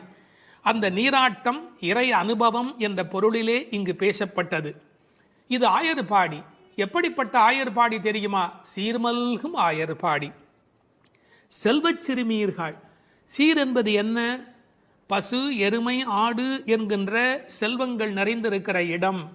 3 வகையான கன்று ஈனுவதற்கு முந்தைய பசு, கன்று ஈன்ற பசு, கன்று ஈன்று நிறுத்திய பசு, இப்படி 3 வகையான அந்த ஆனிரையும் நிறைந்திருக்கிற இடம். கண்ணன் பிறந்த பிறகு அவன் கைப்பட்டதாலே எல்லாம் அதிகமாக பால் கறப்பதால் செல்வம் செழித்தோங்கி இருப்பதால் செல்வ சிறுமீர்கள். மாடு என்பது தமிழிலே செல்வத்தை குறிக்கும். ஒரு ஆச்சரியம், கேட்டில் என்கிற ஆங்கில சொல்லும் செல்வத்தின் குறியீடு. சிறுமீர்கள் என்றது என்ன என்றால் கண்ணனுக்கு ஒத்த வயதுடையீர் என்று பொருள். இப்போது யாரை பார்க்க போகிறார்கள்? கண்ணன் திருமாளிகை, அது நந்தகோபருடைய திருமாளிகை. அவர் சாதாரணமானப்பட்டவர் அல்ல, கூர்வேல் கொடுந்தொழிலன். அச்சத்தை ஏற்படுத்துவாரா என்றால் நன்றாக சாதுவாகத்தான் இருந்தால், பசும்புல் சாப மிதியாதவராய் இருந்தார். ஆனால் கண்ணனுக்கு தொடர்ந்து அசுரர்களால் துன்பம் வந்த காரணத்தினாலே எப்போதும் கையில் வேலோடு போருக்கு தயாராக இருப்பதைப் போல் இருக்கிற கூர்வேல் கொடும் தொழிலன் நந்தகோபன். அவன் குமரன், அடங்கி ஒடுங்கி இருக்கிற அழகான அப்பாவிடத்தில் அடக்கமான பிள்ளை. ஏறார்ந்த கண்ணி யசோதை இளம் சிங்கம். அவள் கண்ணுக்கு அழகு எப்படி வந்து சேர்ந்தது? அழகு, எழுச்சி, இளமை இவையுடைய கண்ணாக அவள் விளங்குகின்றாளே, எங்கிருந்து வந்தது? கண்ணனையே வைத்த கண் வாங்காமல் பார்த்து கண்ணனை கண்ணில் குடியேற்றியதால் வந்த அழகு. ஒரு நல்ல மகனை பெற்றால் தாய் தந்தைக்கு எத்தனை புகழ் பாருங்கள். ஒரு ஆழ்வார் அனுபவிக்கிறார், அழுகையும் அஞ்சினோக்கும் மண்ணோக்கும் தொழுகையும் எவை கண்ட கண்ணீரே என்று அந்த யசோதையின் கண்கள் கொண்டாடப்படுகின்றன. அங்கு இளம் சிறுமி என்ற வார்த்தையை பயன்படுத்தினாள், இங்கு யசோதை இளம் சிங்கம் என்று சொல்லுகிறாள். அப்பாவிடத்தில் குமரன், ஆனால் தாயிடத்திலே எப்போதும் பிள்ளைகள் வம்பு செய்யும் இளம் சிங்கம். கார்மேனி செங்கண் கதிர்மதியம் போல் முகத்தான், கருப்பான உடல், அதில் சிவப்பான கண்கள். செங்கண் என்பதை சிவந்த என்று பொருள் கொள்வதை விட செம்மை என்று பொருள் கொண்டால் இன்னும் அழகு. கதிர்மதியம் போல் முகத்தார், ஒரு முகமே நிலவாகவும் சூரியனாகவும் எப்படி இருக்க முடியும்? முடியும். நீங்கள் நன்றாக நரசிம்ம அவதாரத்தை உற்று நோக்கினால், எதிரியான இரண்யகசிபுவை நெருப்பையழ பார்த்தவன் பக்கத்தில் இருக்கிற பிரகலாதனை